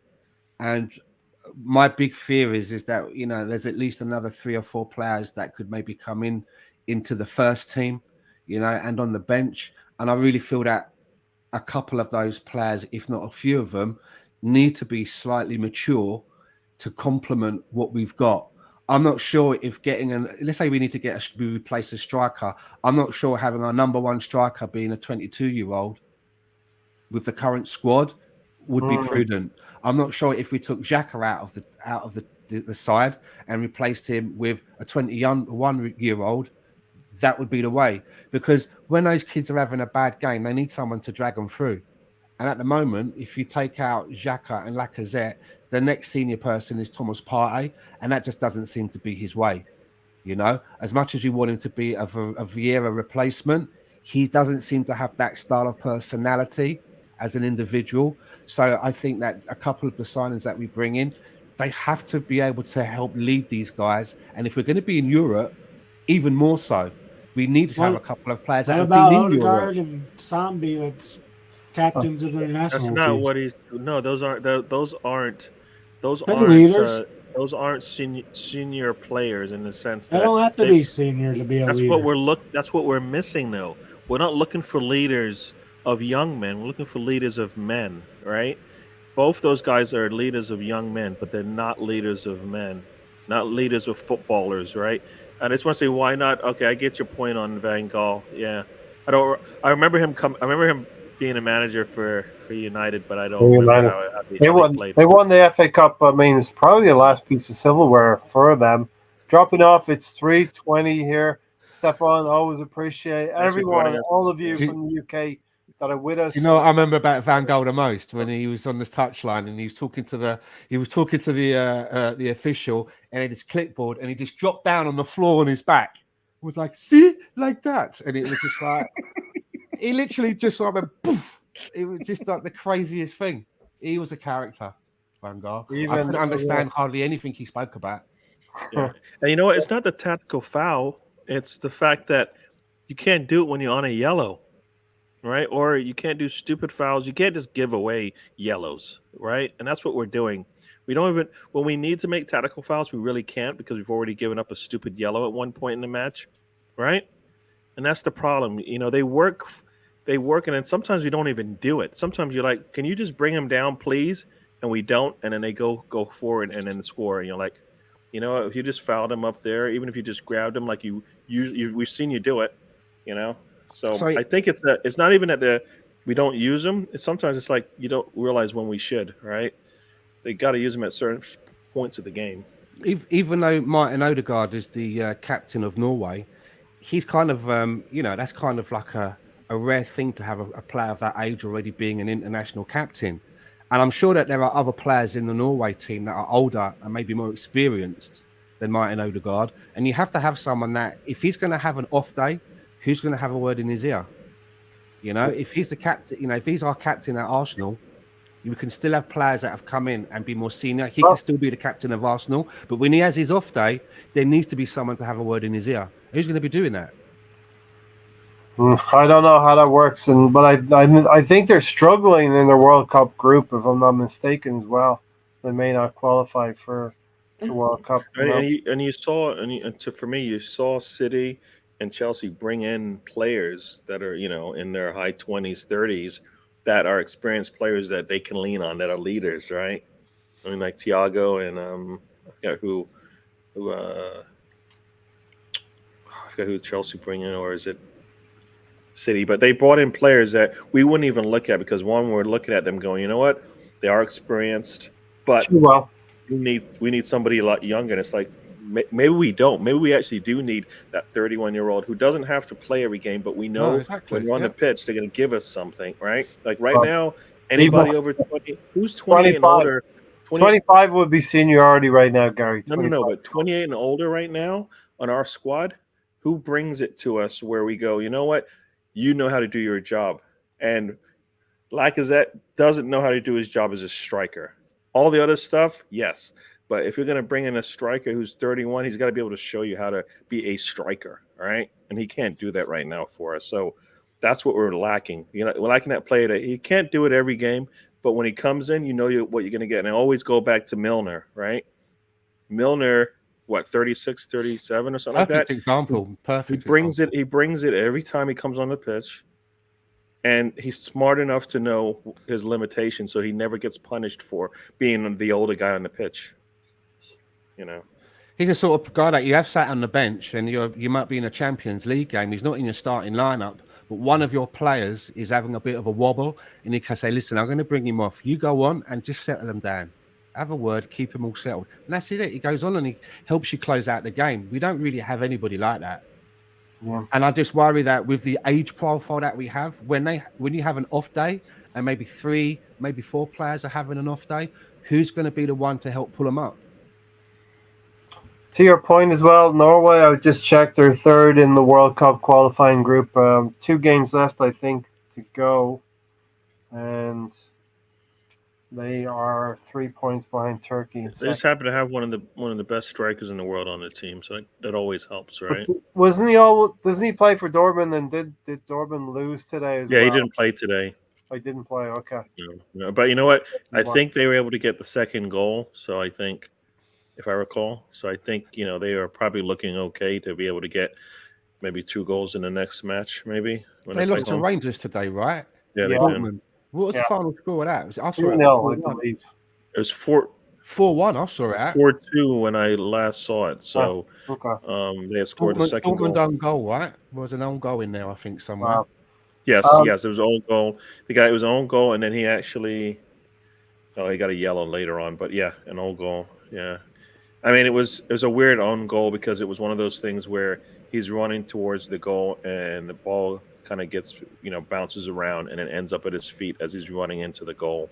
So it looks like he scored, but 4-2 the Rangers, great results for them. I think we need to round up this January. I'll start off with Tony. January, really, Tony, can be summarized all in one go by, I think, 4 red cards or whatever it was. A lot of red cards in January. Partey, Xhaka, Gabriel, And who's the other one? Is there another one in there, Gary? Martinelli. Martinelli. Yeah, well, that was February. But yeah, you're close. Yeah. Kung Fu Xhaka. Jet lag Partey. Don't make excuses for him, Ray. It's my manager. I'm setting you up. 15 red cards in 2 years. Oh yeah, it's the manager. Okay, it's the manager is making these decisions on the field. Here we go again. You don't. So you think it's not the manager has anything to do with The manager's not playing on the They field. get a fucking red card and they're in the He's next game. So he's not sending the players out saying, "Okay, Xhaka, you if there's ball." he high doesn't in punish them for getting red cards. But they have to know certain things you shouldn't do. I mean, why are you grabbing a guy's what? Why are you grabbing a guy's shirt? Hey Gary, it's not part of training. That's why I don't get it. I don't know. Yeah. But I would think that there is some kind of remonstration going on. You did this, Granit Xhaka. Why are you doing this? But he does it again and again and again. So, and that's on the manager. That's on the manager. If somebody's doing something that you don't like and you keep letting them do it, that's on you. It's not on the player. We know. He's had 6 red cards, Ray. Everybody in the world knows what he is. I can't disagree with that. So then it's on the manager at that point because he knows what he's going to get. He's going to get a player who does things that will end up. He's had 6 red cards. And the manager refuses to sell the player. Yeah. Yeah. Stan is conspicuous by his silence. No, a goalkeeper He's stroking his cat. Leave him alone. No. Think about it. A goalkeeper who lets in goals, right? At some point, you go, you know what? You can't play this position anymore because you're not good. I mean, Runarsson got one game that we saw him kind of just lose it, right? Yeah. You never saw him again. Guess what? Jacques is doing this over and over and over again, and he still plays. So, yes, and you know what? There were opportunities to bring somebody else in. They chose not to because they had some number in mind to sell him for, when in reality that's not really. They've shown that they don't care about the money because they're letting other players go also. So what's the point? This is a position of need, midfield position of need. A player has an opportunity to leave, you'll let him go. I would say, sorry, Gary, I would say both things are right. The player has to have some responsibility, but also there has to be some discipline, as Why Not says here. He got no discipline for that, and never. No. And you know what? And the coach doesn't speak out about him. And you can say, oh, you know what? He's protecting his player, but he doesn't. He doesn't, because he's talking bad about Aubameyang now, right? The last thing he said about Aubameyang wasn't positive, right? So you know what? So he chooses it when he wants to do it. And Arteta, what did he say about Aubameyang? He said, what did he say? I'm the solution, not the problem. That's, if you listened to me, you wouldn't have had a problem. That's maybe arrogant. That's what he said. Yeah, but he's not at that point in his career where he can say stuff like that, because not everybody's going to say he's an experienced manager who has that amount of clout right now. Because we don't know all of the facts, so we really can't. I can only go by what he said, and it's what he said. And you take what you want from it as well. No, I took what I heard from it. I heard the same. I heard the same manager. I heard the same manager slap one of his players on the butt as they walked off the pitch after a red. And I also heard him talk, bad about one of the players when he got a red. So yeah, none of that is up for debate. We heard it, and we saw it. So when Arteta says that, guy, you can either believe him or you cannot believe him, and you obviously don't believe that Arteta feels like he was the solution to the problem. You have a 20+ goal striker on your team, and you can't find a way to get him to score for 2 seasons. He got a contract. He got a contract, and he died. His output died. Stan, not that you're going to be the judge, but you're sitting there like you are a judge, considering both sides of the argument. You don't have. He's just stroking his cat. Leave Stan. You don't have to rule one way or the other, Stan. But what do you think about the situation? What you mean, the red cards and the discipline? Red cards and the discipline, yes. Well, it all goes back to when we still had David Luiz as a player for Arsenal. We had both David Luiz and Xhaka in the same team. You're just asking for fucking trouble there. We got rid of David Luiz. We had an opportunity to get rid of Xhaka. And at the end of the day, you can't... He's a marked man, right? They said it on the commentary. I can't remember what the game was. If in doubt, book Xhaka. That's the reputation he has. And whether you think that reputation is fair or unjust, they ain't going to change all of the referees just so that we can keep Xhaka. So the answer is that we should have got rid of him to Roma when we had the chance. If we got rid of, and I think that there's a trickle-on effect from the that. money. This is just my opinion. Had we got rid of Xhaka, maybe newcomers in the team, and replaced Xhaka with somebody who was better, maybe newcomers in the team like Gabriel and Martinelli, it wouldn't be a case of, my old man used to have a saying, he used to say, monkey see, monkey do. You know, and they're seeing somebody like Xhaka who made himself, we got into a situation where we made him really important to the team because we were so short in midfield where he could have all of these transgressions and walk straight back into the team without any repercussions or any bad words said. And that's got to rub off on some of the youngsters, I think. And you know what? That started with Guendouzi. Yeah. Guendouzi paired with Xhaka. Next thing you know, he's getting these silly yellows, and you're like, why is he doing this? He wasn't doing it before.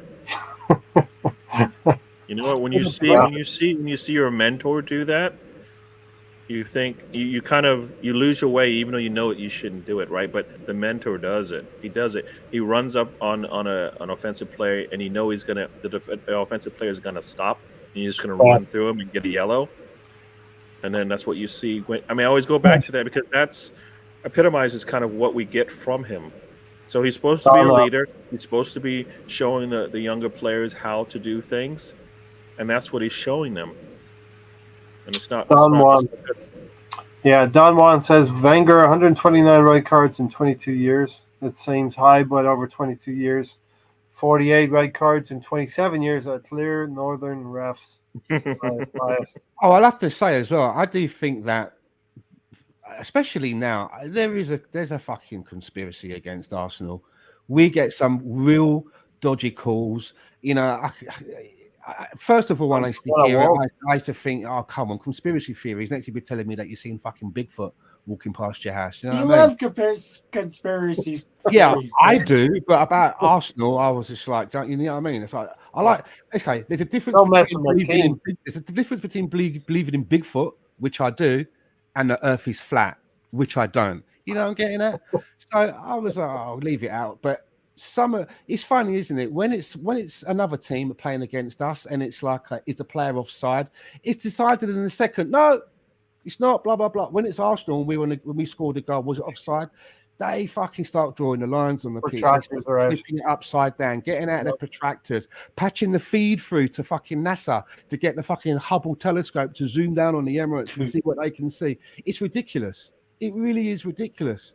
So if I was Mikel Arteta, I would always be constantly I would have a siege mentality around Arsenal. We ain't got no friends in the league. No friends. No other team is your friend, right? Yep. And every time we have to go out and play football, we've got a handicap. And I'll tell you why. When we go and play football, we don't play against 11. We play against 12. That 12th man is the referee. So we have to ensure that we don't give them the opportunity to make it easy for them to continue with their bullshit. And what does that mean? If you can't tackle the player, don't grab his shirt, Xhaka, or back your knees into him. Don't make it easy because we are not going to get the call. And if we don't get the call, we'll be down a man and then we're struggling. So that's how I would constantly have it around our players. Nobody likes us. We have got no friends. It's just us and our fans. No one else gives a fuck about us. No one. Not the league, nothing. Yeah. I can complain. I can go to referees. It's just going to make it worse. And I think what Mikel said, I was thinking about that. I'm glad that he's standing up and speaking out. But there's another part of me that thinks if you go up to Lancaster Gate and call a meeting and start laying out and this game and that game, and they sit there nodding your heads, when you leave, are they just going to say, little shit, we'll make it worse for him next time? Because they don't like that. They don't like to feel that they've been spoken down to. So it's a fine line. You know, it's just us. And that's the mentality that I would have. That's what I would have been talking about in Dubai before we came back to continue with the league. Yeah, and that's on the manager, right? That's on the manager. He knows what he's dealing with. He knows his deck is short, right? He knows he's not getting all 52 cards. You know, he's playing with a short deck. He knows he's not going to get the same odds as everybody else because he sees it consistently over and over again. So his players need to play that way. And to me, in some respects, we just have to play a little bit more, not necessarily careful, but a little bit more smart, right? You know what? Look, where am I on this pitch? Am I anywhere where I should be pulling this player down? Can I make a run at him? Can I just make a run at him and put him down later and make it a legitimate tackle? Or do I just grab his shirt? You know, those types of things. You gotta think 2 and 3 steps ahead, right? That's what you see with the older players, right? Right? Yeah. What does he think when he's fucking drop kicking up there? Well, I think what you said there, Gary, and twist it. If you're Xhaka, you want to be saying to yourself, Xhaka, where am I on the pitch? Should I give this guy a stone cold stunner, or should I just give him an RKO out of nowhere? Here's a good point for Thomas as well. We need to be smarter about getting the opposition's players sent off as well. As soon as they get a yellow, where should you be attacking? Attacking the guy with the yellow again, right? Because he's gonna, you know, and we never do that. We seem to like play it safe, like, you know, I don't want to punish him. No, guess what? Especially like when Saka and like Martinelli are killing it down the sides. Guess what? Tell them to go at their man the rest of the game. Right? He's gonna bring you down, and either you're gonna get a penalty or he's gonna be out the match. Right? Or they're gonna have to sub him out, or they're gonna have to rethink this whole process. We don't use that type of logic, right? I mean, I don't know what managers say, but that's got to be one of them. You got to take advantage of the team's weakness, right? West Ham weak on the back line. So what do? You know you got it, right? If a player has a yellow, Lego logic. I like why not's comment there. Fergie was paying off the refs with bottles of scotch and brown envelopes. Yeah, probably. All right, the old son, another envelope for you. All right, see you later on. Bye. Just look at the facts. Something is not right, Don Juan. And when you have the amount of, I saw a tweet recently, the fouls per red card ratio. We are the worst or the best, depending on how you look at it. We're the best. We have the best record.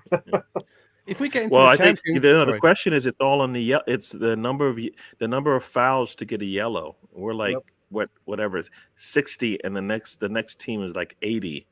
And then the big teams are like 100 plus, you know. Burnley is top of that tree though as well. They don't get anything, any red cards at all.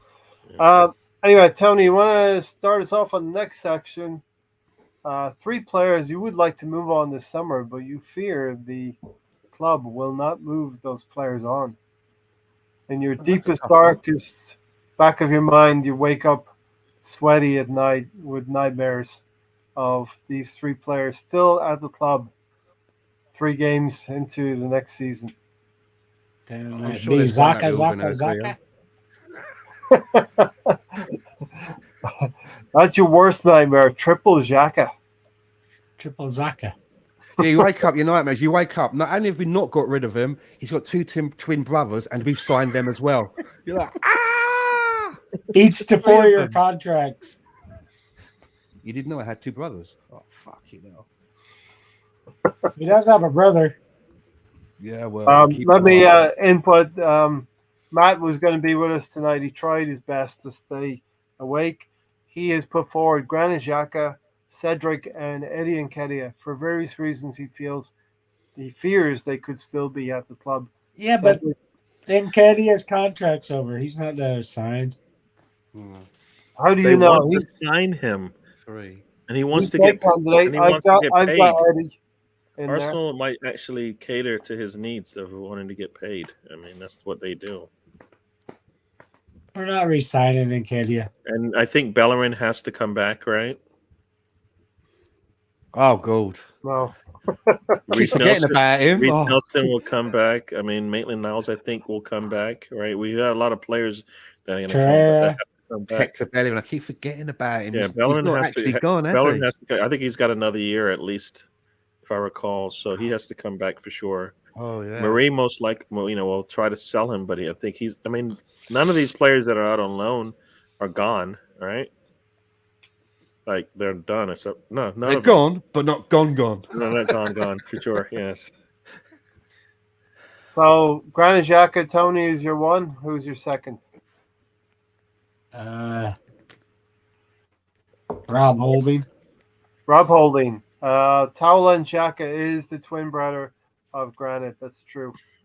Is Mavropanos still on loan? Yes, he is. But I think his deal, I think, is pretty much solid that he's going to be gone. Yeah. So. If they don't go down, he's going to go there for 5 million or something like that. But they're going down, right? It's a clusterfuck of a contract thing with him. All right, Tony, you've got Rob Holding, you've got Granit Xhaka. Who's your third candidate? Oh, who the hell's left? We only had like 15 players. I think Rob Holding, Hector Bellerin. Would you rather, right? If Tommy Asu is our right back, guys, right, and let's say maybe you guys aren't really that keen on Cedric, would you get rid of Cedric and have Hector as the backup to Tommy Asu? No, Cedric's I'm just putting it. All right. I rather let Tavage play, or let Tavage play right back if we really had to. Yeah, that's where I'm at with that. He played right back against Brentford, first game of the season as well. Oh yeah, I remember that. Yeah, Arteta brought him on. Yeah. This is what I've got to work with. Uncle Artie needs more money. Yeah. Give me more money, Uncle Stan. Okay, 3 players. I guess Cedric, because there's hardly anybody else left on the team. You got Cedric, you got Rob Holding. I agree with you with Cedric. I agree with Rob Holding. I think Eddie and Kenny could stay. We could be in a position where it's going to be difficult to get strikers. We'll buy 2 strikers. Why would we re-sign him? Why would we extend his contract? He'll be our third or fourth. No, Balogun's our third striker. Well, then he'll be third striker. No. I don't like it, but it could be true. No. We're not re-signing Nketiah. Come on, He's man. gone. I mean, no. Don't even he probably say already has a pre-contract. Tony, let's be realistic here for a second. We are going to get some kind of European football. Eddie Nketiah, if he stays, and Balogun, if he comes back, they'll be playing. That's almost like, to me, that's almost like saying Runarsson can play as our third goalkeeper. They will be playing cup games. They will be playing. No, Runarsson isn't coming back to play for Arsenal again. If we're in the Champions League and we prioritize the Champions League, they will be playing some league games. Ray, no. It's facts. No, it doesn't matter what you're saying. No. You sound like Rafa Benitez. It's facts, okay? Facts. Facts. What cups are we left in now, Ray? You buy in the summer for next season. I'll explain it to you after we're done here. Oh, you mean like we did in January? Alonso, it's okay. We're almost done. We're finished. Alonso turns up at the end. I'll be there in a minute. He's like Bamiyang, but he did it wrong. He came at the end of the day instead of the beginning of the day. Come on, Gunners. Come on, you Gunners. He can come in backstage. Gary, who's your? Alonso only gets a backstage pass. No, as far as players that I would not, Bellerin definitely. I don't know. I mean, fear is the key word there, Gary. Fear. Yeah, I mean, he still has a contract with Arsenal, so yes, he can come back. I mean, he's actually playing pretty well for them, so he might not come back, but there's a chance. I thought I had an option to buy her. Oh, I don't know about that. When does Arsenal put an option to buy in there?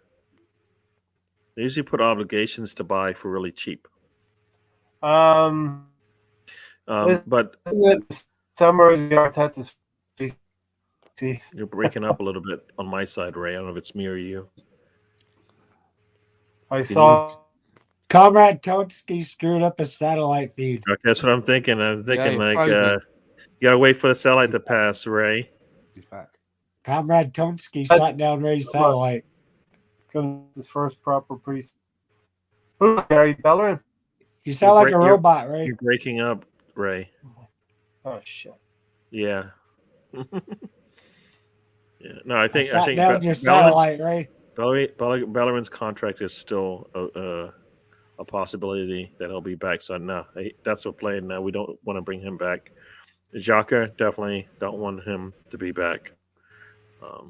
And then the third one, I don't think Eddie's coming back, so I don't think it's going to be a concern there.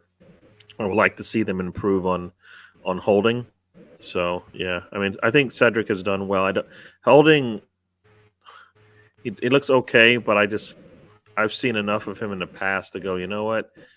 He's always there at the scene of the crime for me. So, you know, if Saliba should be back, and that's going to be telling, right? If Saliba doesn't come back, then we really are poor in our dealings with players. I mean, you can't turn away a top 11 player in the league that they're in on loan and then go, you know what, you're just not gonna work. It's just not gonna work here. I mean, I mean, how do you say that to your fans? To like, you think about it, you're Edu and you go to Stan and say, you know what, this player that we've spent all this money on, he never played for us. He's just not going to work here, but he's doing really well over there. I just wish we sent him someplace else besides France all 3 seasons. Germany, Italy, anywhere except for just France for 3 straight years.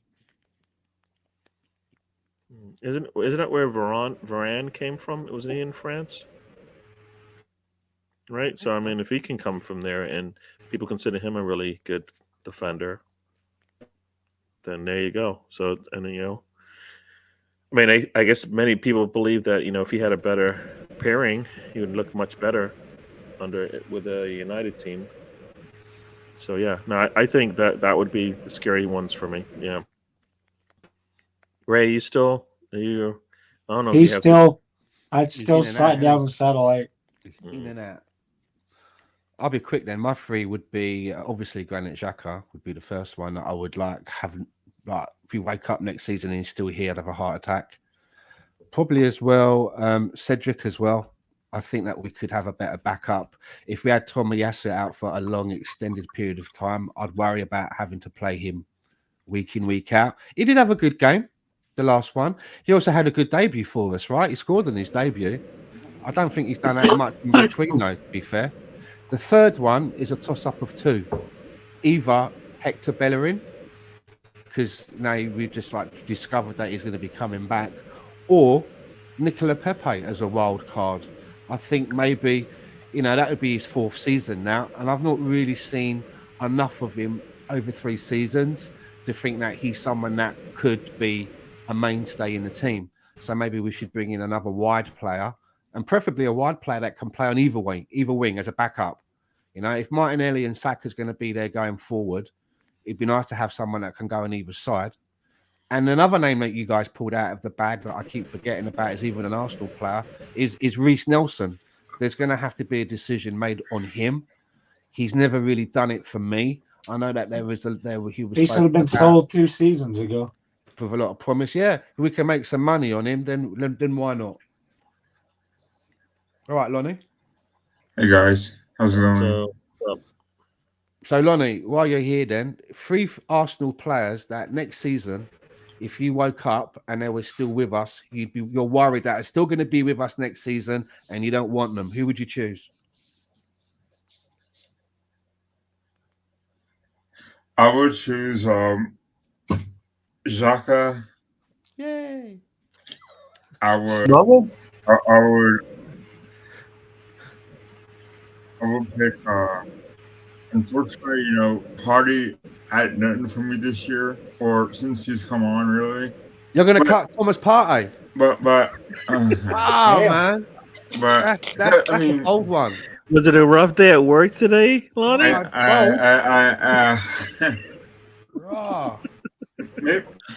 Lonnie's not playing, is he? Nah, mate. Partey's gone. Maybe the bottom row is ruthless, Stan. The bottom row is ruthless. I think you gotta get rid of Bellerin while he still can, because you know he no longer has the Arsenal standard of playing. So I got rid of Bellerin. Maybe I'm just cutting it. Maybe I'm just not. Maybe I take Hardy out and put Pepe in. Because Pepe really doesn't do it for me anymore. I think it's unfortunate because that's what his wife says. Sorry.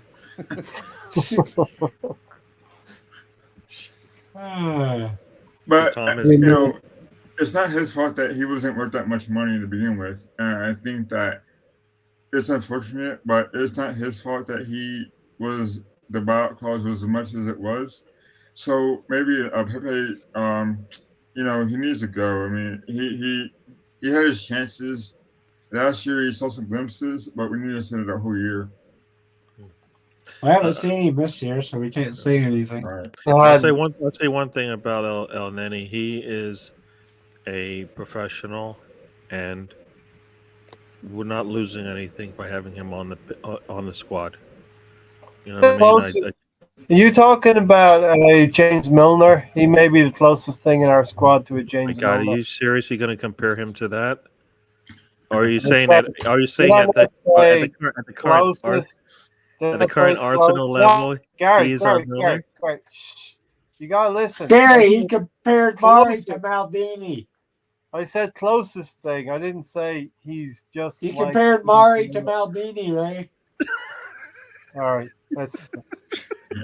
he's getting removed. Did Tony say he compared Mari to a martini? I better not remove him too much. You know what? It's a little too I might late. knock the satellite out again. No, you know what? There will be a knock at the door, Ray. Don't answer it. Turn the lights out. Turn the lights out on the house now. It's raining outside, but I better watch out for people with umbrellas because they can get you. No, yes, you know what? Yeah, watch. Yeah, when you go to throw away the trash in the morning, just knock over the can because I think just be careful. He's got people. He knows. I love Mr. Tom's comment. I hypnotizing by my fan. Okay, so did we cover everyone on that section? I do love your fan, Tony. I do love your fan. We didn't hear your three, Ray. He got that fan from the set of Tenko. You didn't want to hear it, but Eddie and Kedia will be our third or fourth choice striker. We're not re-signing him, fucking Ray. Get over it. You just asked me. The contract's over. Tony, let the man answer his question. Yeah, let me answer my own question. Oh my God. Rob Holding and Cedric. Those are the two I'd like to move on as well. Rob Holding. Who's your fourth one, Ray? Since the first one doesn't count, who's your fourth one? What do you mean? I have three. That's it. Xhaka. Okay. If Nketiah comes back, Tony, what will your head explode? Tony, would your head explode?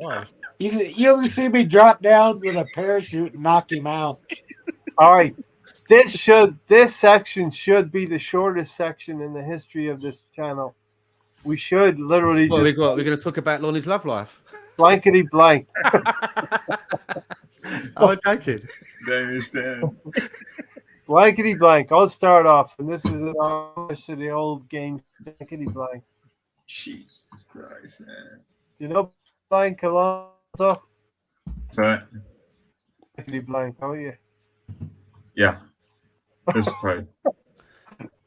All right, I'll start. I wanted a striker, and Arsenal got me a right back. I wanted a striker, and Arsenal got me a right back. Gary, you're next. I wanted a midfielder, and Arsenal did nothing. Got me nothing. Got me Xhaka. Okay. A slight nuance.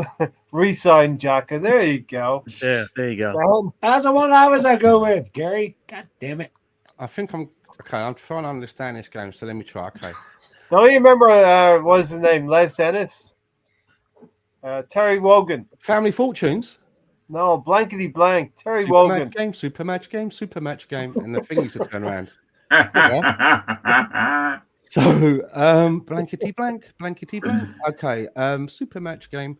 So I wanted the people of Ukraine to be free, but Comrade Tony had other plans. Tonsky. Comrade Tonsky. Am I playing right? Yeah, kind of. Why not? It's supposed to be about Arsenal, though. Do I go clockwise or do I drop down into the bottom left corner? Okay. I think Lonnie says he's just going to go next. You said it. I wanted a world-class striker. Instead, I got 2 midfielders with 2 red cards. Shotgun party. Tony, try to be original now. Come up with something different. Oh. Gary stole my answer.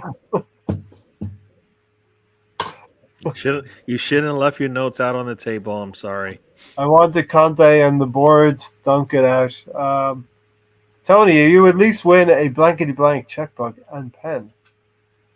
The brownie. Stan, you know blankety blank. I know you do, Stan. He's frozen. No, I haven't. I was just pretending. So, so blankety blank. Yeah, great show. Terry Wogan. Terry Wogan. Terry Wogan. How about I wanted a decent January window, and I got nothing. You wanted a Vlahovic Arsenal game. No, how you play the game is you're supposed to give us the sentence. You're supposed to go, okay, I wanted Arsenal to buy a blank, and then someone's supposed to tell you what it is, right? Yep. It's very cryptic, though. You know, as cryptic as the 3rd anniversary show around Christmas time. You hated that one, the cryptic Kahoot game. It wasn't cryptic. Did you ever see? You remember Family Fortunes, right? When I say right, and it was like the final game, the best one I ever see. And they said, right, we surveyed 100 people, and we asked them to give us something to do with Christmas. And you have like 5 things, and there's each one, which is the highest. You get more points. And the woman was under the spotlight, and she went, turkey, turkey, turkey, turkey. Turkey. That's all she could say. Because I try something else, she go, turkey. That's all she could say was turkey.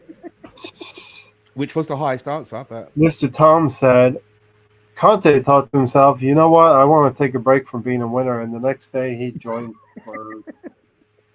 What do you want? Do you want to stick around for another 10 minutes? Or the look on his face in the rain was really funny. So when you kind of know, like, you know what, I think I took a wrong turn. That was mental. I actually thought he froze. I did too. Brownie, you need to leave the Soviet women alone. That's their problem. You go for Ukrainians and Russians. Brownie. What do you guys want to talk about next? Anything else? Don't we have a game coming up? We have a game, right? Yes. We're playing again? Talk about Brentford. Yeah. Fuck yeah, Brentford. Revenge game. Revenge game. Like I said, I think we should win at least 3-1. So 3-0.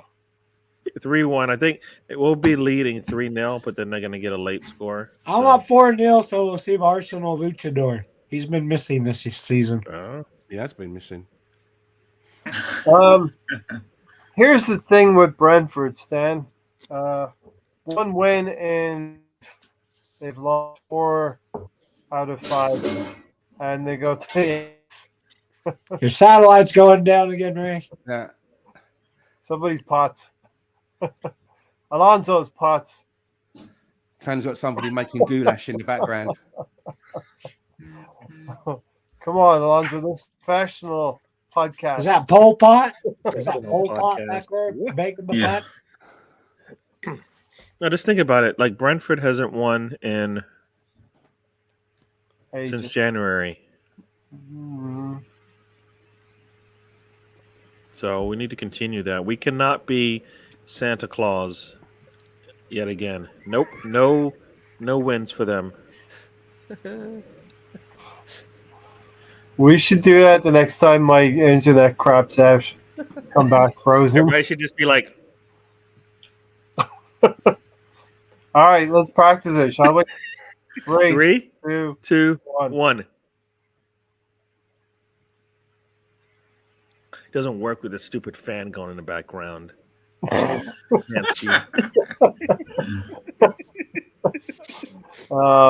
put 50p in Ray's internet meter, please. Right, you're gonna hand out the backstage passes then? Yeah, why not? Let's do it. Come on backstage. Because are we going to talk anymore? Close it out there, right? Have we been talking at all this whole 2 hours now? Tony's been directing He froze forces. again. You froze for a little bit there, so I thought you were getting. All right. We want to hear more about Brownie's new bird. Let's have Brownie jump in. Oh, Brownie's got one. I was going to say, Ray, do you reckon we should go out with that message that you got left, or should we save that for the backstage pass? Save that for the backstage pass. Yeah? All right, we'll save that. For the backstage. Set it up, Stan. You have done some improv, or no? You got those messages, didn't you? Somebody left some weird messages on his phone. You got one from Mikel Arteta. You got one. Who was the other one? You got what? You got a message from Mikel Arteta. I called Stan Kroenke. He did return me a message. Yeah, they all say. Oh, did he return your call? Stan Kroenke returned your call from the ranch. From the ranch, yeah. From the ranch, okay. So there's a message from Stan Kroenke from the ranch. He was having a good old time celebrating with the Lombardi. The other rumor is, I think he had something like a Lombardi with him, but he couldn't talk, And the other rumor is that our old friend Mr. Dash is trying to make waves into the hip hop genre as well. From what you played me anyway. So if you guys come backstage, you might maybe get to hear some of that. Yeah, fruit rap. Hear some of that. Right, give the hamster water to get the turbine moving. Let's say Tony's fan was like, "No, lads, I'm not going along with your comedy bit." Whoever wants to drop in, come and say hello. Use the link. Alonso's here. Stan's here. Gary and Ray's here, and the leader of the not so free world is here as well. Comrade Tony. Comrade Tony. Yeah, there is some good. I got some good voicemails from Stan Kroenke, from Sean Dyche, and from Mikel Arteta. So come on by and see that. Also, we are going to be doing a pre-game podcast on Saturday morning or afternoon, wherever you are in the world, as Alex will say, over at Cannon Fodder TV. But come in and see us then. But come backstage, grab the link, and we'll have a little chat. Take care. We're in it, Lolo. Hope you enjoy backstage. Come backstage, Lolo. Backstage. Come and have a beer.